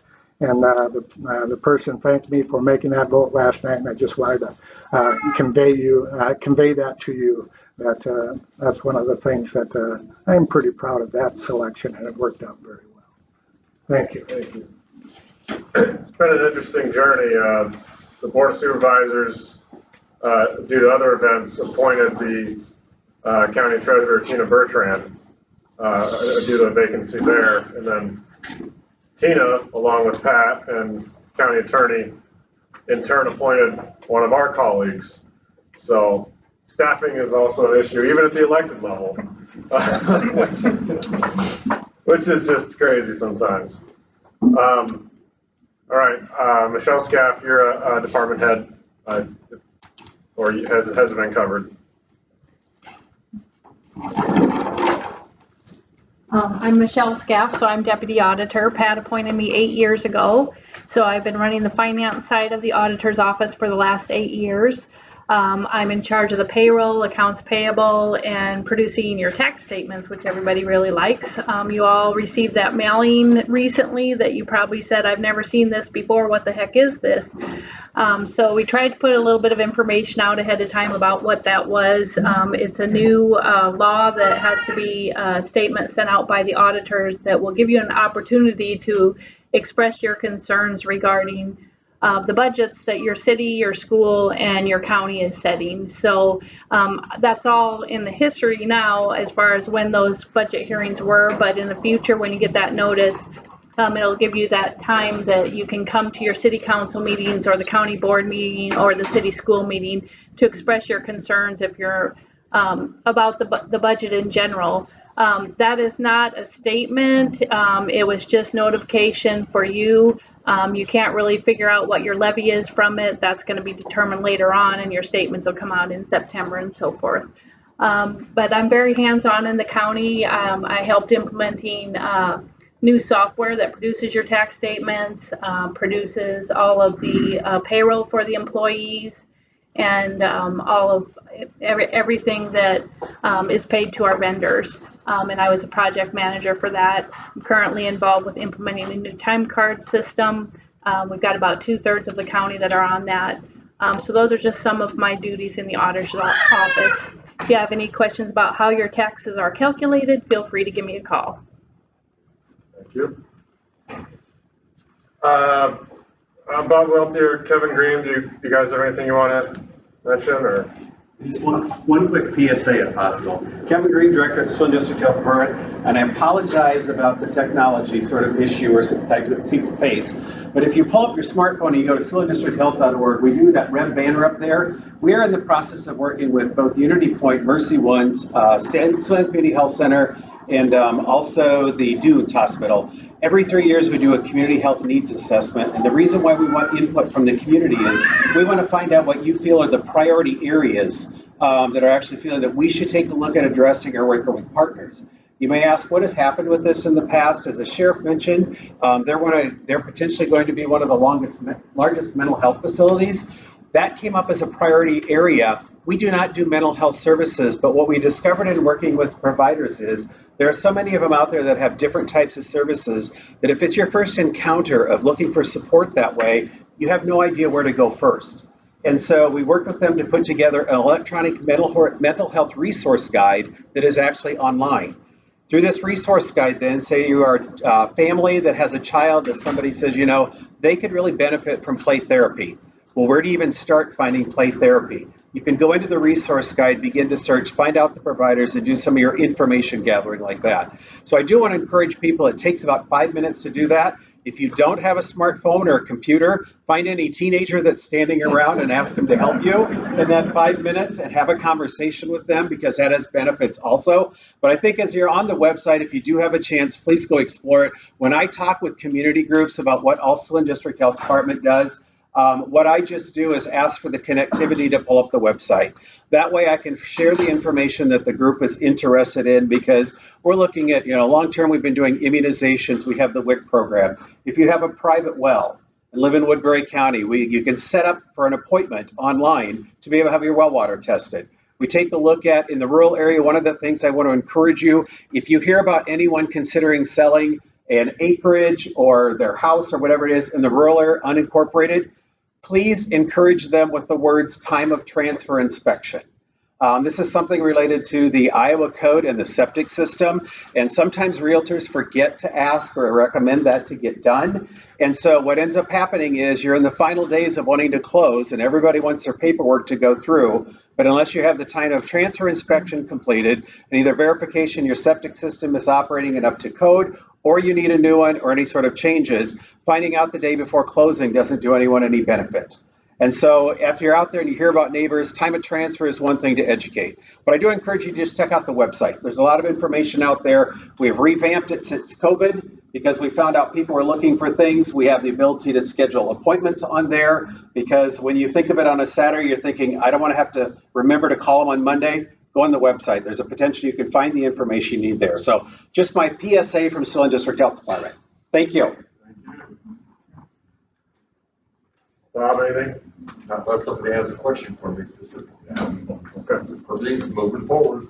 All right. If anyone has any chest pains or anything, Bob will take care of you over there.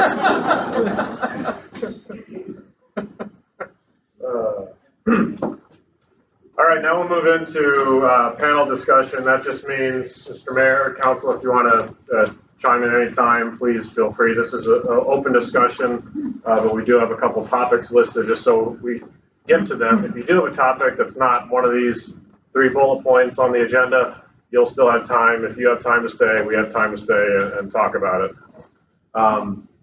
I don't know, maybe we can cross the law enforcement center off the list at the bottom unless you want to bring it up later, or someone does. That's fine. The first thing I want to make space to talk about is first of all, about wind turbines. So I want to talk about the project. I want to hear about the project more specifically. I just have a favor to ask the audience, and that's the board has heard you, and we have acted by twice going through the process of amending the ordinance, increasing setbacks from residences and then from communities. And we understand. We've taken I think everyone can agree, is a fairly restrictive stance. I would say 3 major reasons being safety, nuisance issues, and personal, what I consider to be one of the biggest issues as we're meeting with the council is future housing development. If you're going to expand as a community, fixtures that last generations may become an issue. So with that said, the debate on the merits of wind turbines specifically and how they work, we have heard that a lot, and we're good. We understand. The reason it's being brought up again is in regards to the activity of Mid-American attempting I believe it's called the Siouxland Wind Farm, technically, project.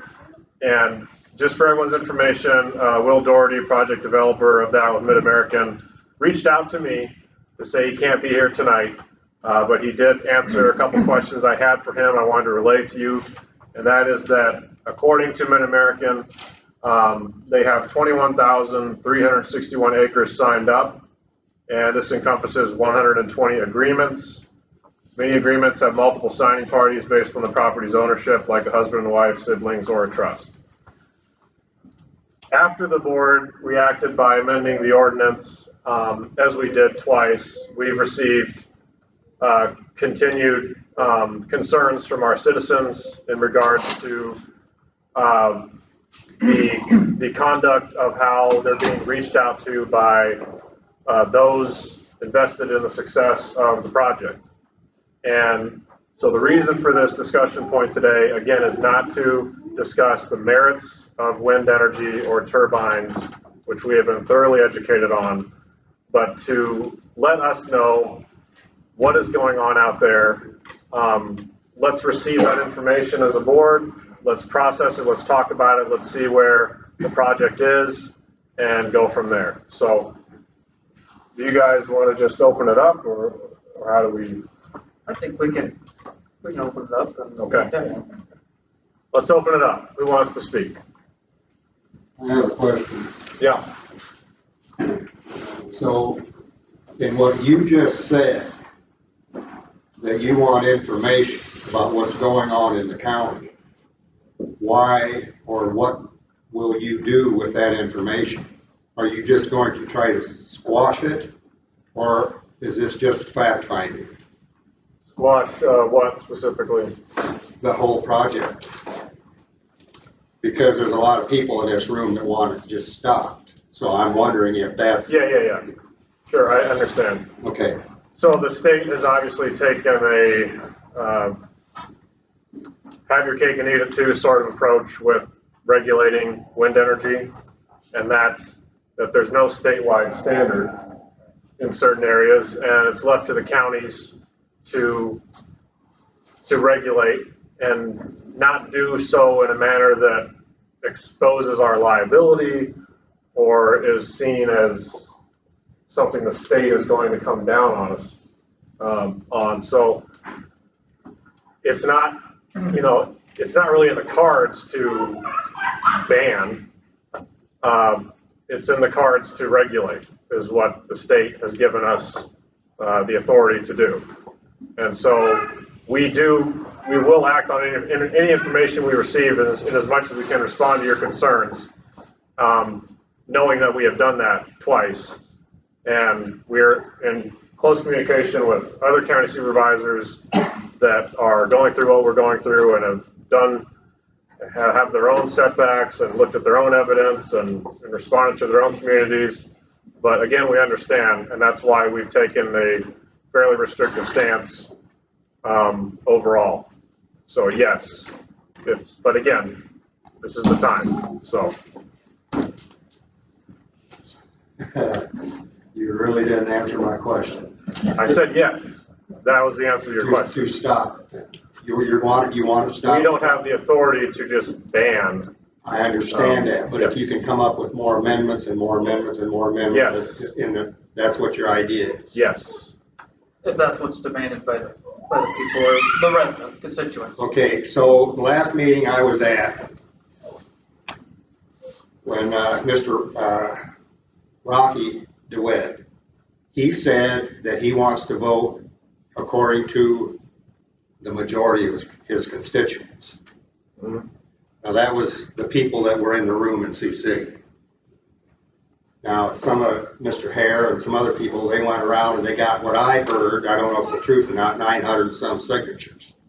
I handed it in, that's what happened. Okay, that's fine. But 900 people out of Woodbury County is a long ways from being the majority of constituents. So, you know where I'm going with that. It's not, I don't think it's a true representation. Now, most of the people in Woodbury County don't really care, especially the people in Sioux City, which is 25 years ago was 86,000 people and you had 18,000 in Woodbury County. So that's where the majority is. And we don't have much of a vote out here. So my point is, there wasn't a majority of the constituents, and the people of Woodbury County should have been totally educated better than what they were. From what I talked about with Angie Shealy, she said it's a potential, if this farm could be going, that you, the board, could pull in somewhere around $2 million a year in increased tax revenue. And then it was in the paper not very long ago that you're thinking about raising the tax levy on agriculture. Plus reduce it for commercial and residential. That $2 million could be a huge thing for Woodbury County. And if the people of the county knew all of that, then they may be more in tune with increased, industry, whatever. So, I don't know. The other thing is, with what you're doing with stopping this, is that you're telling me what I can or cannot do on my soil, and you're also telling me that you have the right to limit my financial gain. And that's not right. What you do on your side of the fence also affects us on the other side of the fence. And just to clarify that 900 signature petition, we only spent about 2 weeks doing that. And the last time I checked, those public meetings, they're all public noticed all over the place, the newspaper, everywhere. So if the public was going to be there, they should have been there. So I just wanted to clarify that, since that 900 signature petition was brought up. We only spent about 2 weeks doing that. And the public was very well informed. If they were paying attention, not living under a rock, they could have been at the hearing and made their voice heard. I have a question on the rules, just on the rules. So originally when Mid-America came, you passed the setback that was 1,000-foot setback, or whatever it was. That is a rule that Mid-America is working under, not under the new setbacks, because they had already proceeded with the project. Is that correct?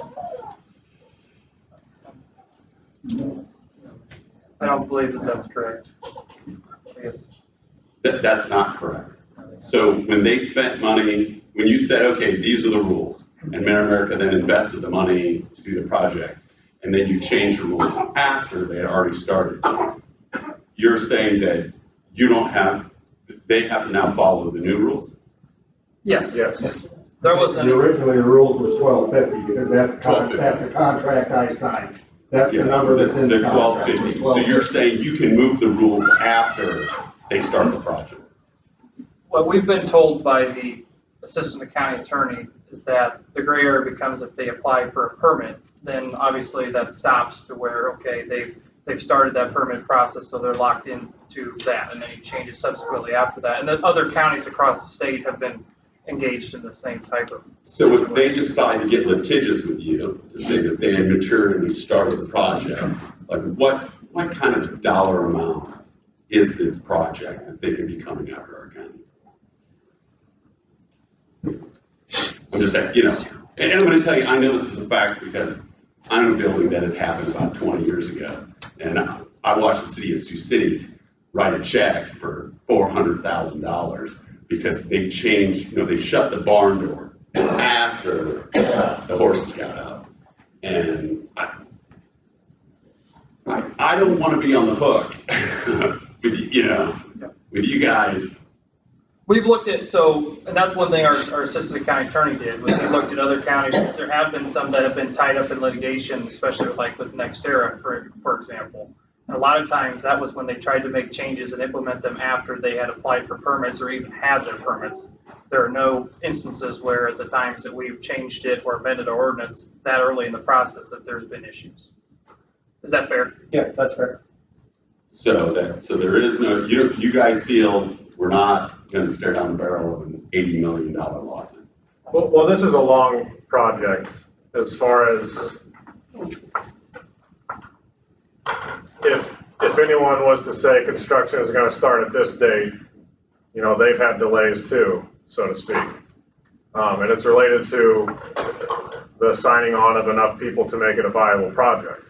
And if there's people that come on or off of that, and the ordinance is changed in a legal manner, and they haven't, for lack of a better word, started construction, that's something that is an economic decision that Mid-American is making, and what has been communicated to us from the project developer is something that is still pending. So the viability of the Siouxland Wind Farm project, as I believe it's called, is not certain. Well, if it's by the new setbacks, and the new setbacks are 2,500 feet. From residences, yes. Yeah, well, then it's okay. So if it's falling under the 2,500 foot, then. Yep. Okay. Yep. What else? I have a quick question. So why is Mid-America even trying? You can't get 2,500 feet. They signed up my land. And Mid-American's here. So why would you? So if you're not going to get litigious to say, hey guys, we started the project, I don't understand why you spent time and energy rolling forward. Yes, what we did is we went through the footprint of the project and also the overall size and scope of the project. So we started out with a project that was 370 megawatts. And we reduced that down to about 167 megawatts. So in terms of tower count, that reduces it down to between 31 and 69 turbines, kind of depending on the make and model of the turbine. So, and we also shifted the area of the project as well to comport with the ordinance that came down, with the 2,500 foot setback. But also, an area of the county that has a much lower population density and is still conducive to wind. That still works to actually spin the turbines. So we've gone back, they set the rules, and we went back to our project and we said, okay, can we get a project? Can we do a project with the rules that are handed to us by the county? And by making some of these changes, abiding by the setback rules and all the other regulations that are in place, we've kind of shifted the project around a little bit. Yes, it's something that we can work with. Okay.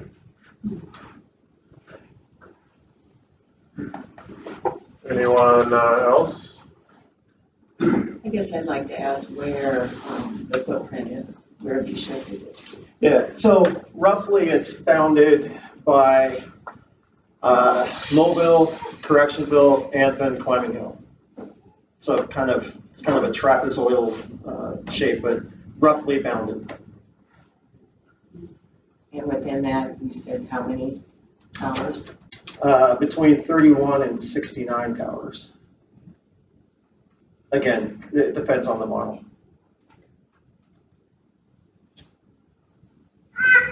Does Mid-America, are you looking to put wind farms in every county? I mean, it seems like Woodbury County would be a poor choice because of how populated it is.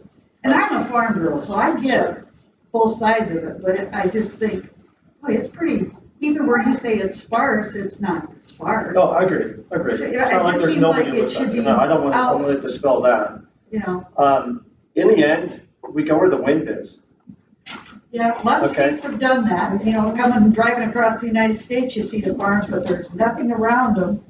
You know, there's no houses, there's, you know, I could see that that's a great thing, but, you know, I would hate to have my neighbors build one next to me, and I'm a fifth generation farm person, so I get it. Both sides, you know, I like my electricity too, but I don't want the negative side of it. I have a question for you. Could you comment on the length of agreements that you're working with, or that our county would be, you know, that our landowners would be generally agreeing to? They are, start getting into the policy, and this is a Will Doherty question. I think it's 40 years. So for options and easements. That's the operational lifespan of a turbine. Okay. So we'll put them up, operate them for that period of time, and then decommission the asset. So is there technology to get rid of the red lights? There is, and I can actually speak to that. Yeah, we are, and we're actually testing this out on a wind farm right now. My colleague Carlos is the real expert on this, so he can correct me if I screw this up. But we have, we're actually testing out on a number of our wind farms some technology that uses radar to detect aircraft in the area, because it's an FAA requirement that we have, to use those lights to denote that there is a tall structure there. What this technology will allow us to do is actually shut those lights off, and then if an airplane comes and triggers the radar, then those lights will come on, so that the aircraft operators are able to see that there is that there is a turbine there, there's a structure there, and what its height is. And then when the area clears out, those lights will then shut back off again. So we're actually field testing that tech now with the intent to deploy that across our fleet. Very annoying. What about fog and thunderstorms and all kinds of stuff like that? Even though you triggered, you're not going to see it. What do you mean? Sorry. Well, foggy day, you can't see 200 yards in front of you. So the way those lights work is they also send the signal out to an airplane, right? So they also send it back. They send it back to the airplane. So once it gets it, the airplane can't go under that distance. Right. So why do we have to have the lights? The lights is basically, it was set up way back, that, and once everything gets changed, once we start testing this theory on the new lights, we're actually going to implement it on every tower. So the lights will go away? The lights will go away, because we do get that everybody gets annoyed by the lights. Before we say the lights are gonna go away though, the airplanes, how are they trigger that? They trigger it at 30,000 feet if the plane's up there? That I do not know. See, that's the question, because I do not have the specifics. 24/7 planes are flying over this area. We got an airport in Sioux City. I can sit out in my hot tub at night, look up at 11:30, there's a plane flying over, going somewhere. Is that gonna set those lights off? Because if it does, that point is totally mute. The lights will be on all the time anyway because of all the air traffic in this area. Up to a certain point, because at certain times, the airplanes cannot fly in certain areas. Well, that's not the case out where I'm at. I mean, if they're flying overhead, they're gonna set these off. You guys can't tell us if it's gonna not set them off or it is gonna set them off in the height of those planes. Because and on that part, I cannot answer that. Just for the That's fact a really important question, so. We can follow up with you on that. Well, I've heard that from you guys before and nobody ever follows up, but it's nice to know that.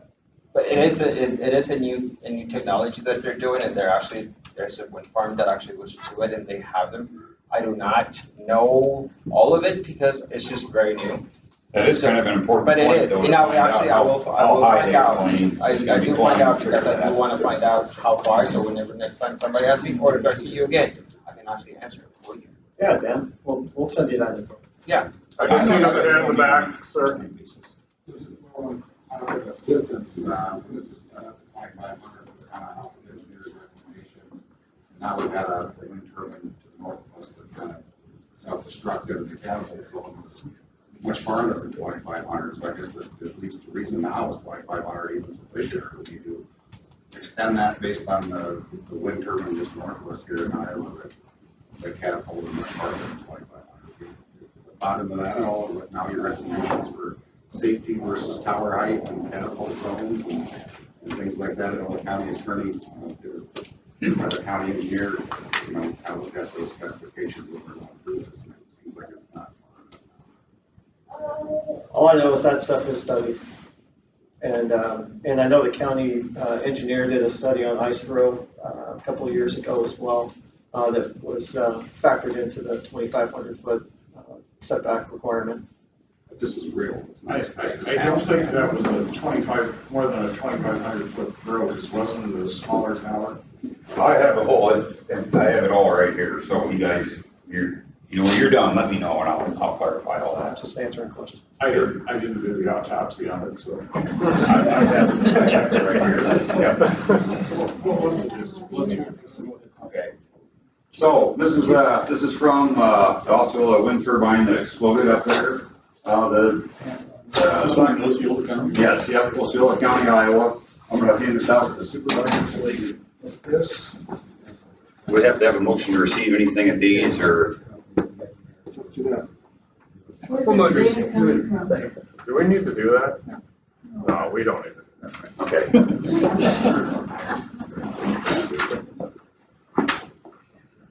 Okay, so from that turbine that exploded up there in Osceola County, the throw zone on that was 4.27 times the tower height.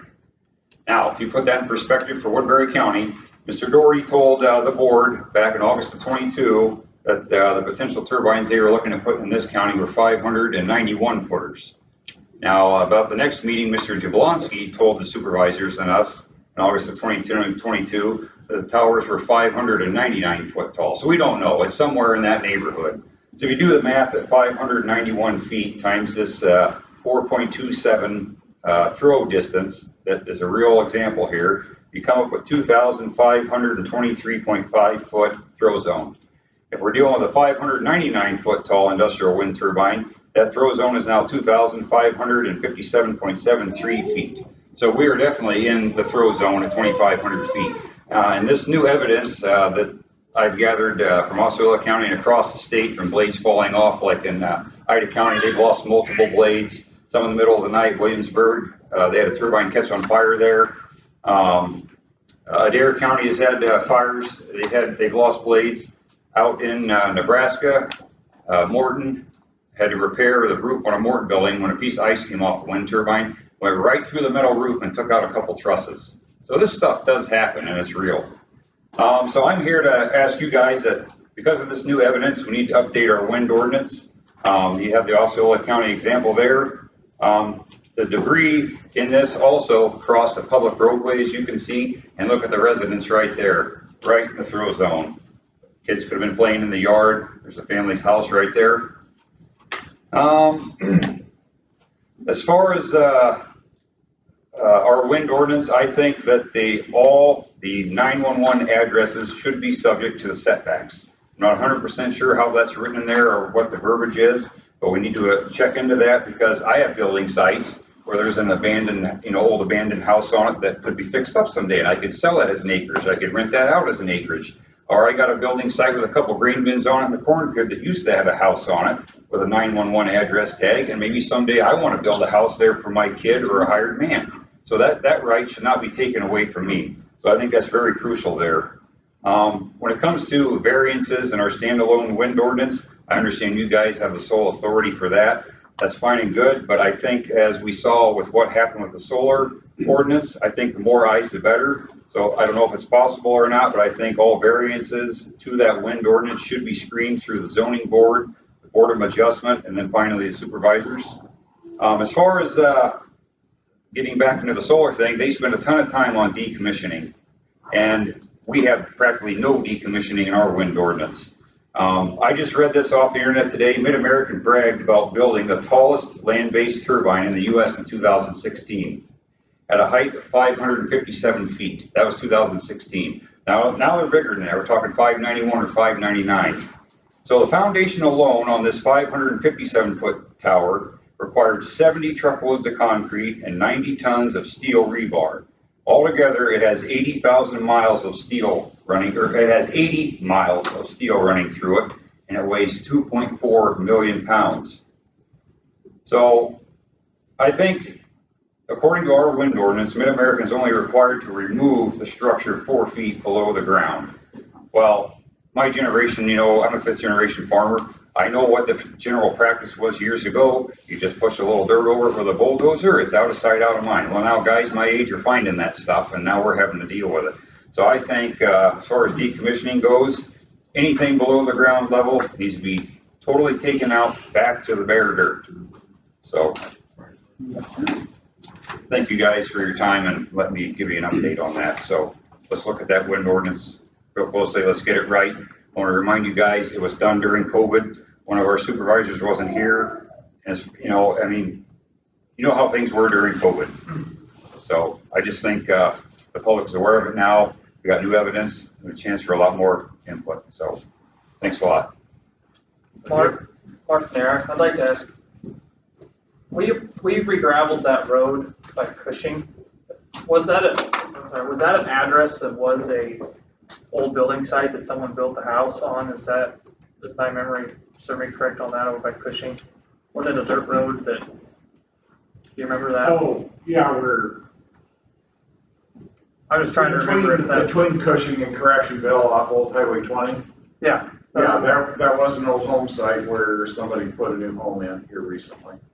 Yeah, we converted that from a level B road to a level A at the landowner's expense per our policy, because somebody from the family decided to move back to the area.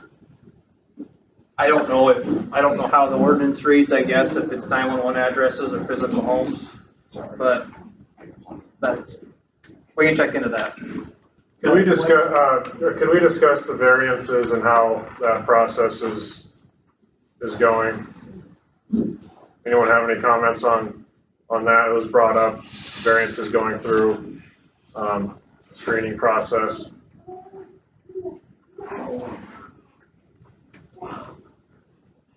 What do you mean by, you want to elaborate on the variances as far as the setbacks, or? Well, what did you mean? What did I mean? Yeah. Okay, so my understanding was that Mid-American, after we changed our setbacks, they didn't give up on the project. They went around telling people, well, we'll just work around this. They changed the rules, but we'll apply for a variance and have you sign it and say, well, yeah, put a turbine, 1,300 feet from my house. And if you sign this variance, we'll send it to the supervisors, and then you guys would have to sign off on that variance and say, okay, yeah, we'll let you do that. But although, I think that would greatly put the county on the hook for the liability there. But that is the variance I was talking about, is that process if you guys were to bend the rules and grant a variance or something like that. Okay, so on that note, what is being communicated, I guess, and what are people being told?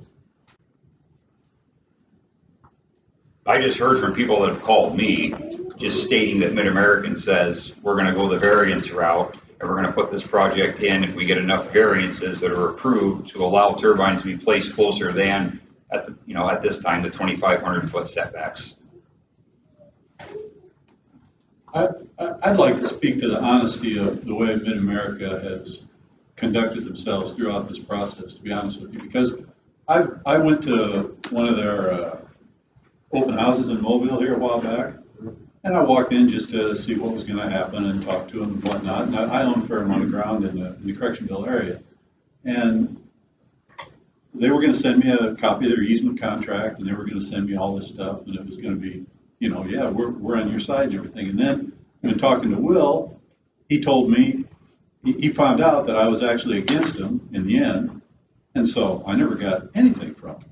once they wouldn't give me a copy of the contract, they wouldn't tell me what the easements were for. I finally found one from another source and whatnot, but I don't have any idea if it's actually the real contract that they're putting out, because they wouldn't even send me one. You know, and the whole process has been very underhanded by them, if you ask me. It's on my own personal opinion, but I really don't like the way these guys do business. And I've been a long-term Mid-American customer. Don't get me wrong. I use a ton of their electricity. They've been great to me as a customer.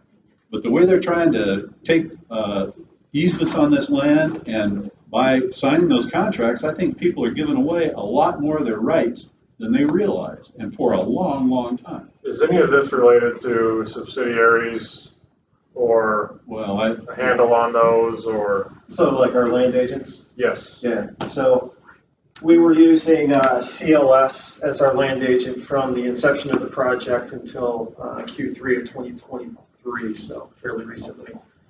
We parted ways with CLS for a number of reasons. Brought in a new firm called A&R Land Solutions. I know Angie's name was mentioned earlier. And, you know, as far as, you know, their performance thus far, I mean, we get phone calls as well if land agents that are out there acting on our behalf, you know, do something that we should be made aware of. We get those calls as well. We haven't received any calls since A&R has been on the scene. They've been calling me. Have they? Okay, well, then I'd like to hear about that. Well, and you mentioned Angie, and she's the one that would not follow up with me. She never sent me anything she promised to.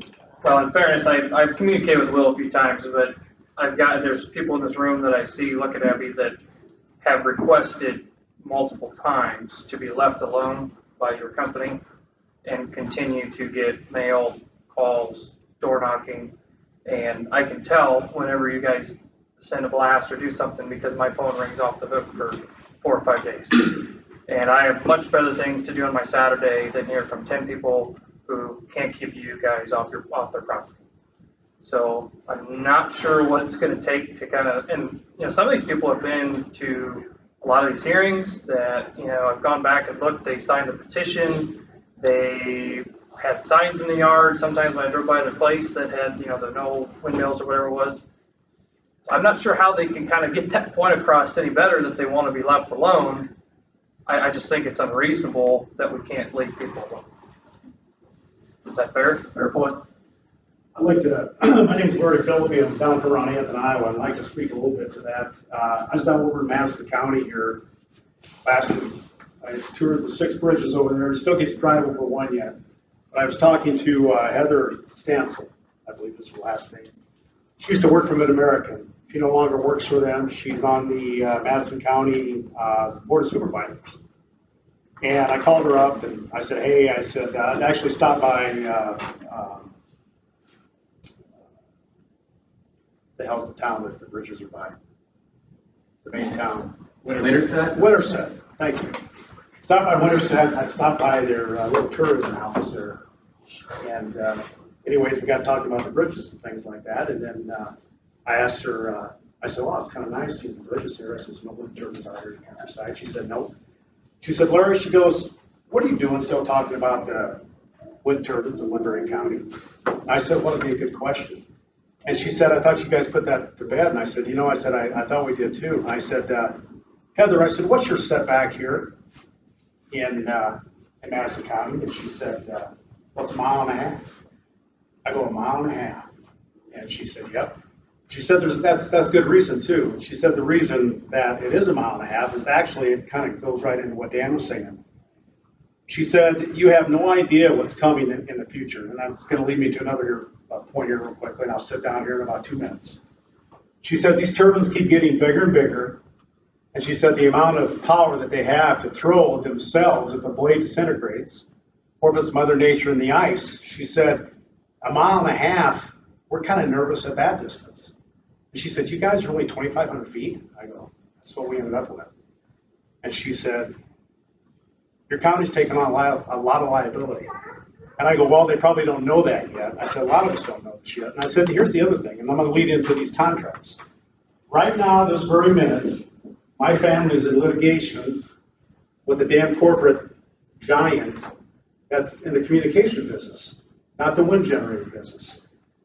We have 40 acres up by Stone Park.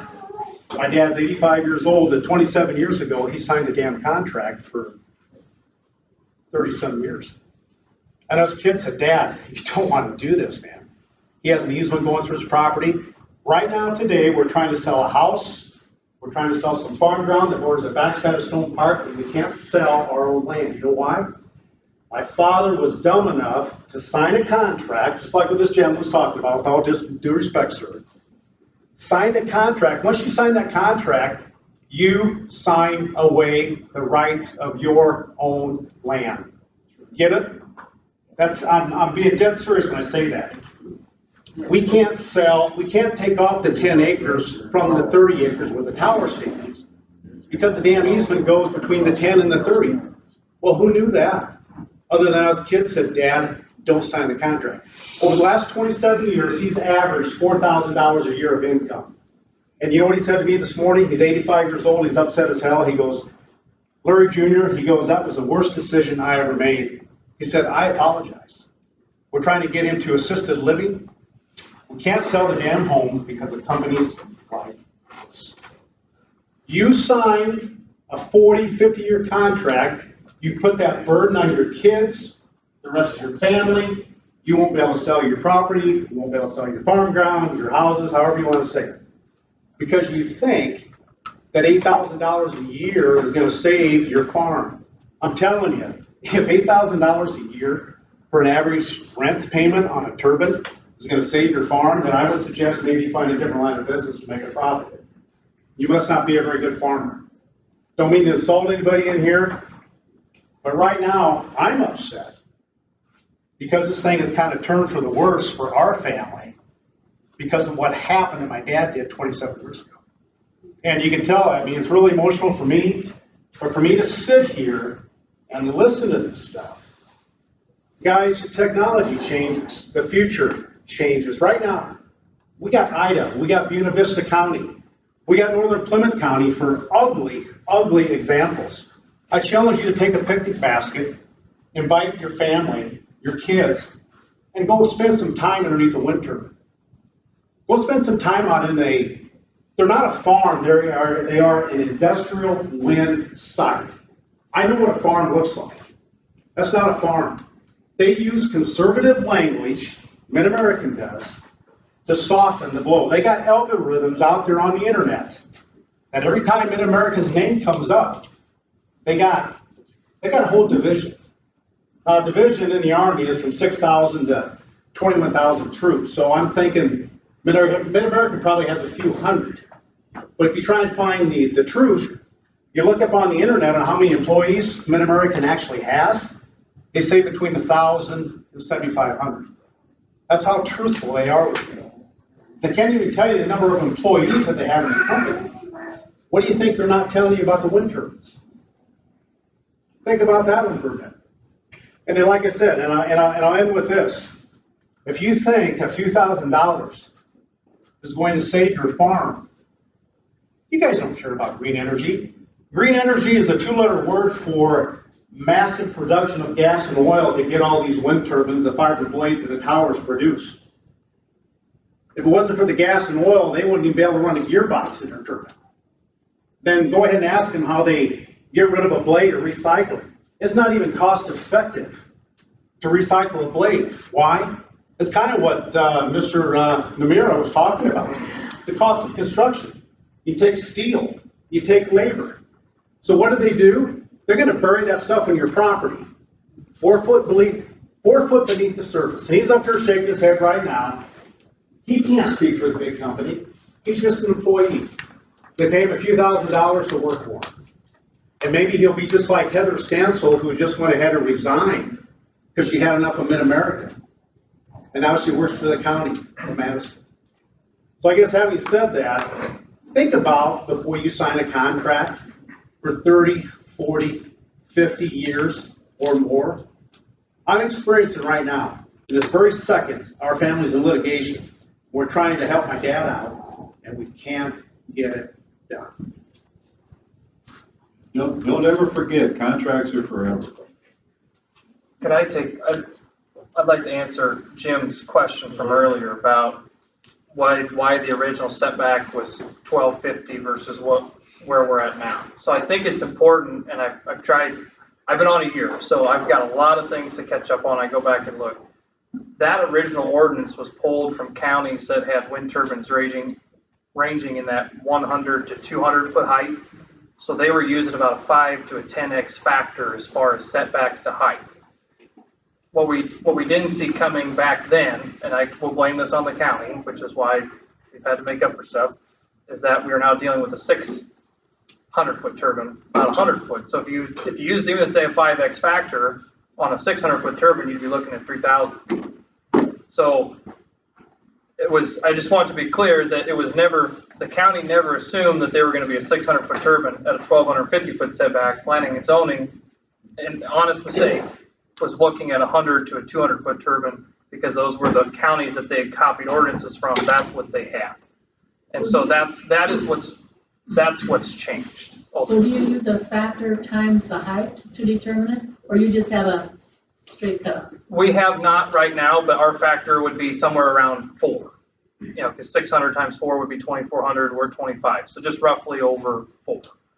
But to Dan's Harris point, who was up here a little bit ago, talked about in Osceola County was 4.25, 4.27.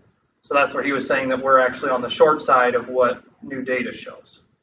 I think it was that 2,500 feet was convenient if you look at a square quarter. You couldn't even put a windmill in the middle of a square quarter section and make that work if there was a residence there. And I think that's convenient. It just means it's not the place for an industrial wind site. We've got deserts all over this country. We got wide open spaces. So right here in the middle of Los Angeles, around people's houses. You go to Pike County and Plymouth and so forth and tell all them, and all those people that have those windmills said, I want more. Sparsely populated. Probably don't live there. Mason Cleaner didn't want one. So full disclosure, I was invited by Plymouth County Planning and Zoning on behalf of the Board of Supervisors because they actually changed their wind ordinance here about 8 months ago. And so I sat in a meeting up there in Lamar's, and it was a room with more people than this. And I think there was 2 people that spoke positively about their experience, and many of the people that had their negative experience that they shared that day actually had turbines currently. And they ended up changing their ordinance. I believe they're somewhere in that 23. Don't quote me on this, but I think they moved it to somewhere in that 2,400. So what I experienced at that zoning meeting was not as you portrayed. Just in full disclosure to what I witnessed. So would you revisit the ordinance that we currently have with the new evidence that has happened?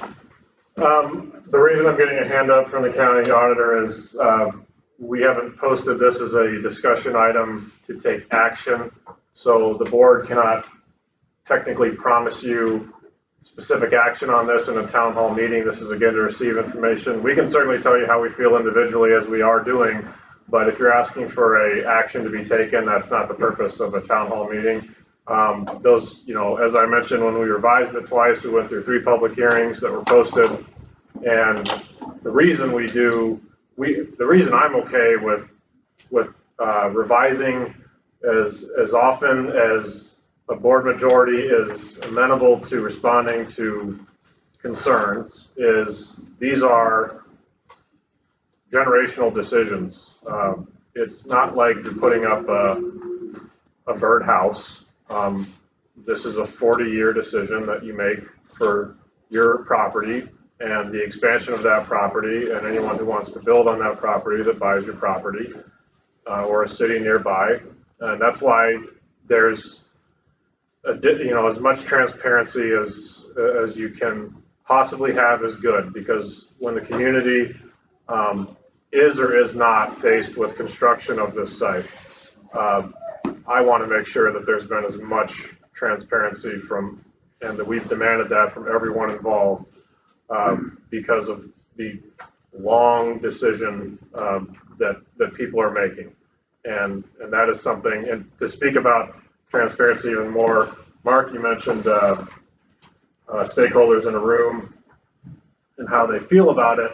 and I don't mind Mid-America hearing this because I don't know if it would surprise them or not, but the last time I went to Iowa State Association of Counties meeting in Des Moines, where all these counties come together and you have affiliate meetings, the supervisors have an affiliate, and the last topic on the agenda for the 2-day conference was wind, and it was, I don't know if it was Adair County or Adams, one of, but there is a county there that spoke. You remember? I believe it was Adair. Well, we think so. That said, we didn't have zoning measures in place. We weren't really on top of things, and we didn't regulate as the state gives you the ability to do so. And we told our landowners, you know, a couple $1 million will be great. And she said, well, we are regretting it now because we are spending that money on our roads to keep up with the construction and repair and the access. And I'm saying I was in a room of county supervisors all across Iowa. And I know there were some in the room from counties that had them and were happy with the income and they're more sparsely populated. And those supervisors did not say a word, but I could see who they were. But every single person that commented, every single county supervisor in the state of Iowa that was at this annual meeting was unanimously either wishing they didn't restrict them further or was asking for help on how other counties have adjusted their ordinances to do just that. So this is a reality that the community needs to be very transparent and thick-skinned, as we all are in this room, and realize this is a decision that you don't just make and walk away from. You make it for your families and your entire community and the expansion of a town like Lawton. That's what's on the table here. So in as much as we can discuss the progress of this, if there is progress, and really nail down how viable is this project, so that we're clear from Mid-American's perspective and the community's clear, so that there's not any misinformation out there. So I'll get off my soapbox and as the mayor, I'd like to thank the county supervisors, especially Mark. I sat in here and had a few different meetings with Mark, and from the city of Lawton, the expansion, you know, we're already landlocked, and just the boundaries around the city is I'm going to speak on. I appreciate the supervisors listening to the small towns on development and the future length of the time that it takes for developments and all of that. So for everybody in here, you guys aren't going to make everybody happy. You know that, but the transparency we've been receiving over the last couple of years has been really well. And I've reached out to Mark a few times on different items on it, and he was able to explain to me a lot more about the project and what's going on and stuff like that, just to keep me informed. So I just wanted to thank the supervisors for doing what you're doing with it, because it's not a fun project to be involved in. And Dan, you can correct me too, but when the setbacks were changed from the communities, I think there was 6 or 7 of our rural communities that sent in their recommendation of what they would like to see. And ultimately we ended up on 2 miles, but for the people in this room, most of the towns did not want that. They wanted much further. And I've still caught flack as I've gone back to council meetings and Dan's shaking his head up and down. I'm still catching flack that we didn't follow through on what they wanted and we stopped at 2 miles. So just so that people are aware, and I know Jesse, you know about what I'm talking about, but I mean, I just want you guys to be aware of that. So. Well, I think another point from the ISAC conference to point out, it's an inconvenient truth, but these counties that Matthew and I talked with that are more populated with wind turbines, they are losing population. And supervisors told us directly they are losing population. They're losing young families, next generation farmers. They're selling and they're buying farms in other counties that are less populated with wind turbines. So whether you like them, you love them, you want to make the money, the issue is these counties in Iowa are losing people. There's some bottom line tiered counties in the bottom, the south, they're contemplating, I talked with one of them, that said they've lost so many people, how do they fund the county government? Wind turbines, yeah, they're getting taxed, but they're not paying enough. Due to federal regulations and state regulations, it's not a total wind, not total jackpot for the county. And so we can get you information on that if you want to know that, but it's not as lucrative as what has been projected. And so I'm concerned about, our concern would be if we do a massive wind turbine project, we drive out citizens, we drive out the next generation. I grew up rural.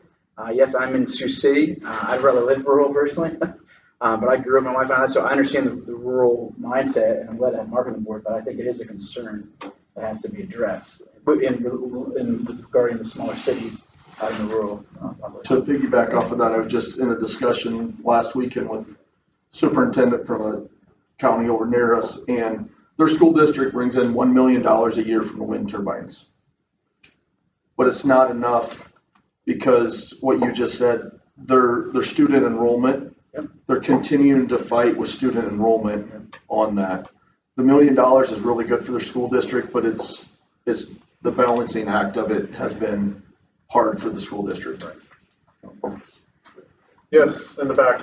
I was just looking for it. I'd just like to say that failures of these blades are real, because I haven't traveled much in the last year, but I've seen 2 failures just noticed as I'm driving by, that the blades are broken off or hanging. So it is a real thing. These things will fail. And the second thing I'd like to say is these setbacks assume that everyone stays in their house, right? But we're out working amongst these things, driving by them, farming around them, pulling weeds, whatever you're going to be doing. People are going to be hunting, recreation, whatnot. So if the setback, is it for saving the houses or for protecting people, because you can't assume that people just stay in their house when they're home. You're going to be out doing things. Another thing I'd like to say is I own land. Some of my friends and neighbors are for, some are against. And yeah, the money would be nice, but is the money that you're going to get, you're trading that for your quality of life, is that worth it? And the other thing is, if you look around the room here, in 20 years, the contract's 50, 20 years, most of us aren't going to be here. We're just leaving a mess for the little kids that are here. And going back to what Jesse said too, what we really need, and I've said this before in meetings, is we need people. We don't need women. That's right. I do have a question. Yes. Has Mid-America stated how are they using Mid-American employees, or are they contracting workers from all over to come to our small town rural communities? And, who's coming here to put these wind turbines up? Only people that will do the work in this country. It's a mix. So we have some crews that help with the construction. We also supplement those with contractor crews. And then the operations of the wind farms, they're all Mid-American employees. Well, are they just brought on as Mid-American employees for the building of the wind turbine, or are the contractors, are they coming from like Minnesota, and did they travel all over the world or all over the country to put up wind turbines? And I bring this up because Primgar, Iowa, they had the wind turbines put up over there. Their community, the crime increased because they brought in contractors they got dirty, they were leaving trash everywhere. They were living in campers, which is not abnormal, but their campsites were dirty and not well maintained. So I think that's another thing is, as a rural mom, who's coming into our communities to build these wind turbines? So the first thing that we usually do is we try to find the local people. If they want to find a job. With wind turbine building experience? We actually we do a training. They have first go for training before we even put them in a turbine. You don't have to have any degree to be working on a wind turbine. You don't have to have any of that.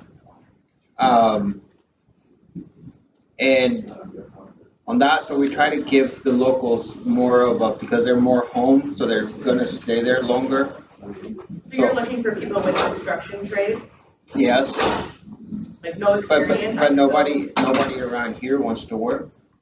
So therefore, we don't have an option than to look around other places than to bring them in. Well, I don't think it's really fair to say that nobody wants to work. I mean, is that really fair?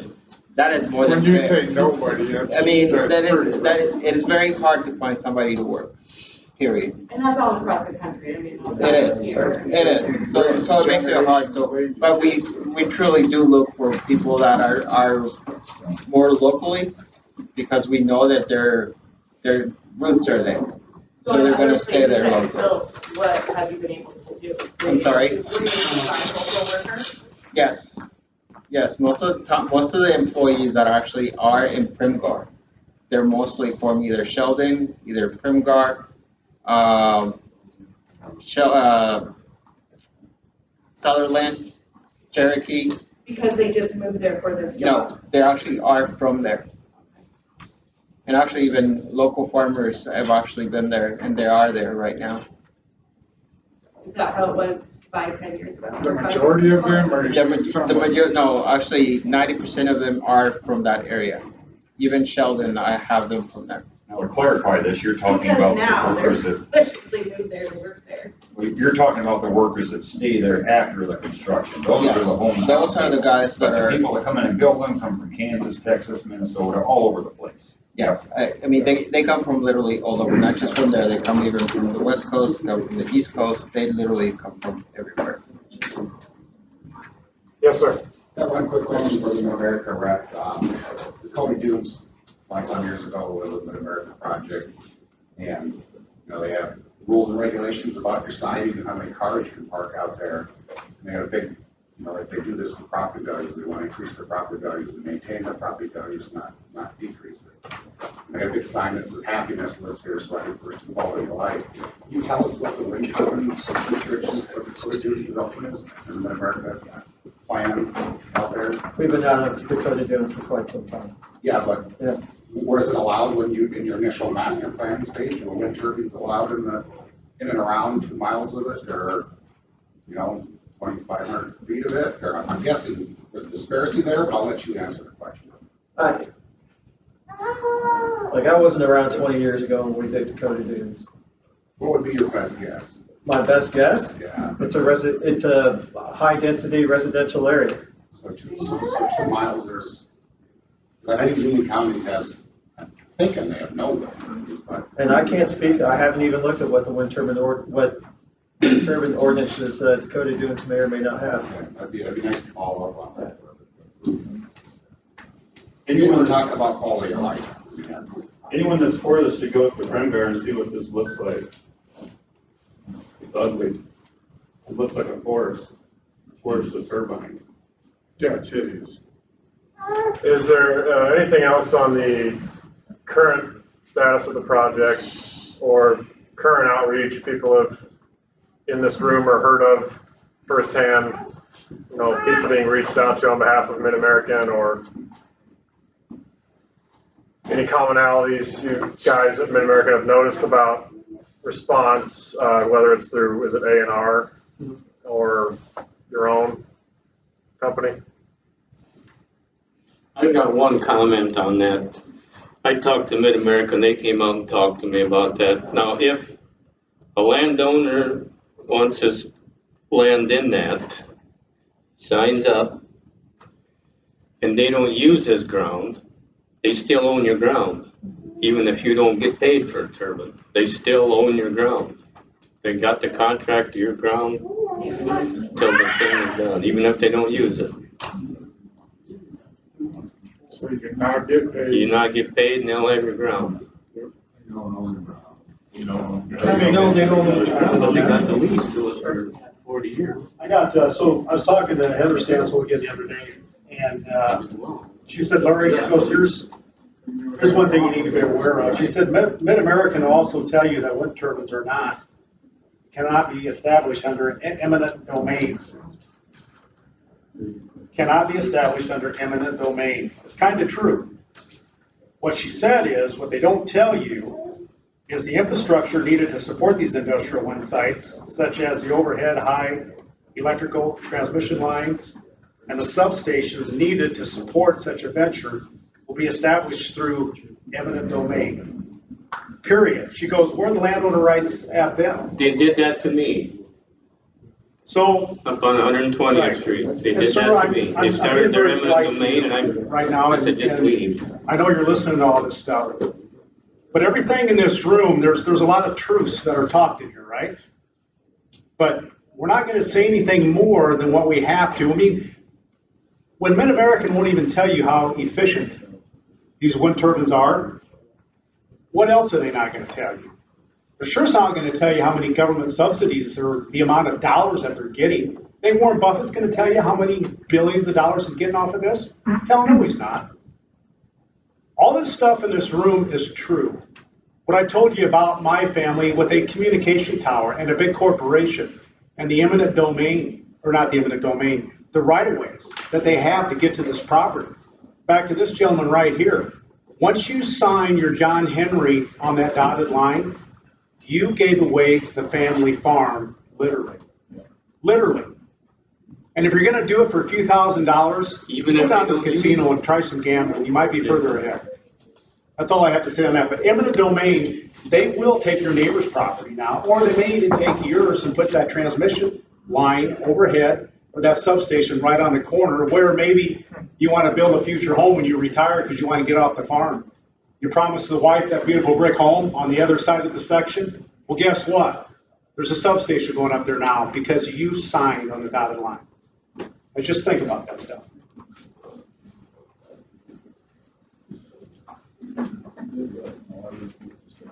Just one other point I have about the conduct of them, I got a phone call about this. Landowner who owns land in Woodbury County, lives in Nebraska, was called by one of their land agents, specifically told him that all the juice produced by the wind turbines in Woodbury County, if built, would be used in Woodbury County. I asked him that multiple times. I said, did they say that? He said, all the juice would stay here in Woodbury County. We know that's a lie.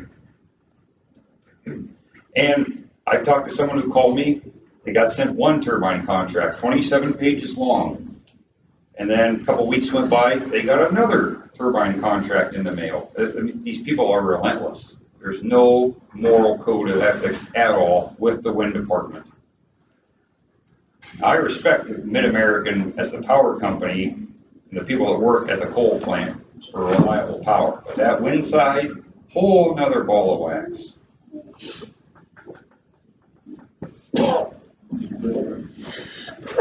Well, appreciate the discussion. Let's move on. We can talk about budgets I have on here. We can talk about the impact of House File 718, property tax, what you deal with on the council side, same restrictions we deal with on the county. State legislators simply didn't listen to counties and decided to fix some issues in larger counties and gave us a one-size-fits-all approach in relation to freezing of tax rates and most annoyingly not prohibiting us from benefiting from, as we've been talking about, growth in our communities. So we've been frugal as much as possible as a county, and now we're being told by legislation if we grow our county, we don't get as much as we otherwise would have. So where's the incentive to grow? There's no incentive, at least if you're funding public services. So that's a gripe that this board has, and we have a right to have that gripe because we've called the state legislators in twice into our courthouse in our area and said both times, and Mark especially very strongly, what are you guys doing trying to tell Woodbury County how to budget? You don't like it when the federal government comes in and tells Iowa how to budget, so why are you telling us how to budget? The turnover rate for elected officials at the local level is the highest of any level of government. So it takes care of itself. You know, the state doesn't need to worry about people getting mad at county supervisors if their taxes are impacted. But with all that said, it's been tough for the county because if we didn't have new revenue come on, as we anticipate with the law enforcement center, then there would be very little options available to us. It creates a sort of a forced shell game where you have to abide by limits on different levies, but you still have to fund the services unless you're going to say you don't want to have fully staffed departments and give them cost of living increases in excess of, inflation is higher than the growth factor they give counties.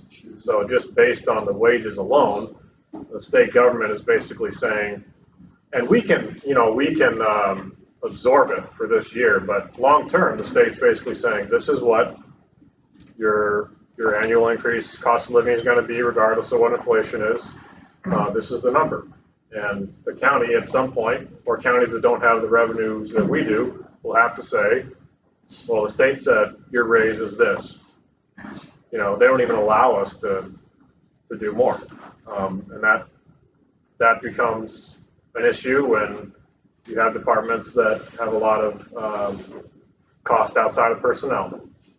But from the city of Lawton or Public Works back there, Justin, or Clerk, I know you probably do a lot of budgets for this community. What can you say about that impacting you and other communities? It just, the cost of what we're allowed and the inflation and everything, it doesn't equal. And things have to take a hit. Our citizens are asking for things that they want to do in our town. And as a council, we want to do what our citizens want. But we can't do that stuff because we still have roads to maintain. And the cost of everything's going up, but our hands get tied. And it's very frustrating. The city of Lawton, we're doing okay. I mean, we've had a lot of years of very fiscally responsible people, but that it comes to an end at a certain point that you can't keep up. I thank all the past mayors and council for where they've set Lawton at, but it's getting to a point that you just can't keep up, and you can't give to our citizens things for them to do and things they want, and then then my phone's ringing. It's like, but we're tied. So touch base on what he just said, that's along with keeping our tax levy down at a very minimum. We never did raise our tax levy. Yeah. So we're probably the lowest tax levy in Woodbury County, honestly. And you're frozen at that. Yes, you're correct. This happened this year. We didn't know that was going to happen, right? So if we wanted to change it, we could have done that anyway. So, so with everything costs going up, wanting to do stuff, but we still maintain, we still do, and I think it's because of our citizens they're just that good, and keep everybody in the loop of what's going on. Well, it's so backwards because it rewards more frivolous spending in the last 10 years. If you had built up your levy and you're frozen at a higher level, then, good for you and your services. But if you're, conservative and you budget for the brass tacks of government and you get down to a good level and then you're frozen there and something happens, it just incentivizes more debt service levy action because that's uncapped. I mean, the government's saying debt's fine. But along those lines, and you downplayed my frustrations, but in the last 10 years, Woodbury County residents came to the Board of Supervisors and said, raise our taxes, we want 24/7 ambulance service across Woodbury County. So we did that, we responded. And to me, they've nullified everybody's vote in this room. Because now if you come to us and say, we want a bunch of these bridges replaced, raise our taxes, we want gravel on the road, whatever the case may be, we can't do it and you basically have no right to. I just think that's gravely wrong. And that kind of goes with what you said. I mean, if there's now a public need, if there's something that you guys absolutely want and we could simply levy for it to get it done, that's not an option. And to piggyback off of that, there's like grants out there and stuff like that. And, you know, Lawton doesn't fall into them grants because a lot of the fiscal responsibility that we've done throughout all the years and our social economical, it's just, we can't, so if there's a $9 million project that needs done or a $5 million project, we don't, as the city of Lawton, we don't fall into the category where we can get, you know, like an interest-free or a reduced interest. We fall into the big category where we have to pay because we did it right. And that's very frustrating when a community does it right, but you get punished in the long run for doing it right, so. Well, it's just important for us to echo this because anytime we contact our state legislators, we can say it's not just our county, it's not just our city, this is all local levels of government, I mean, are dealing with this. All right, we're at a point where we can open it up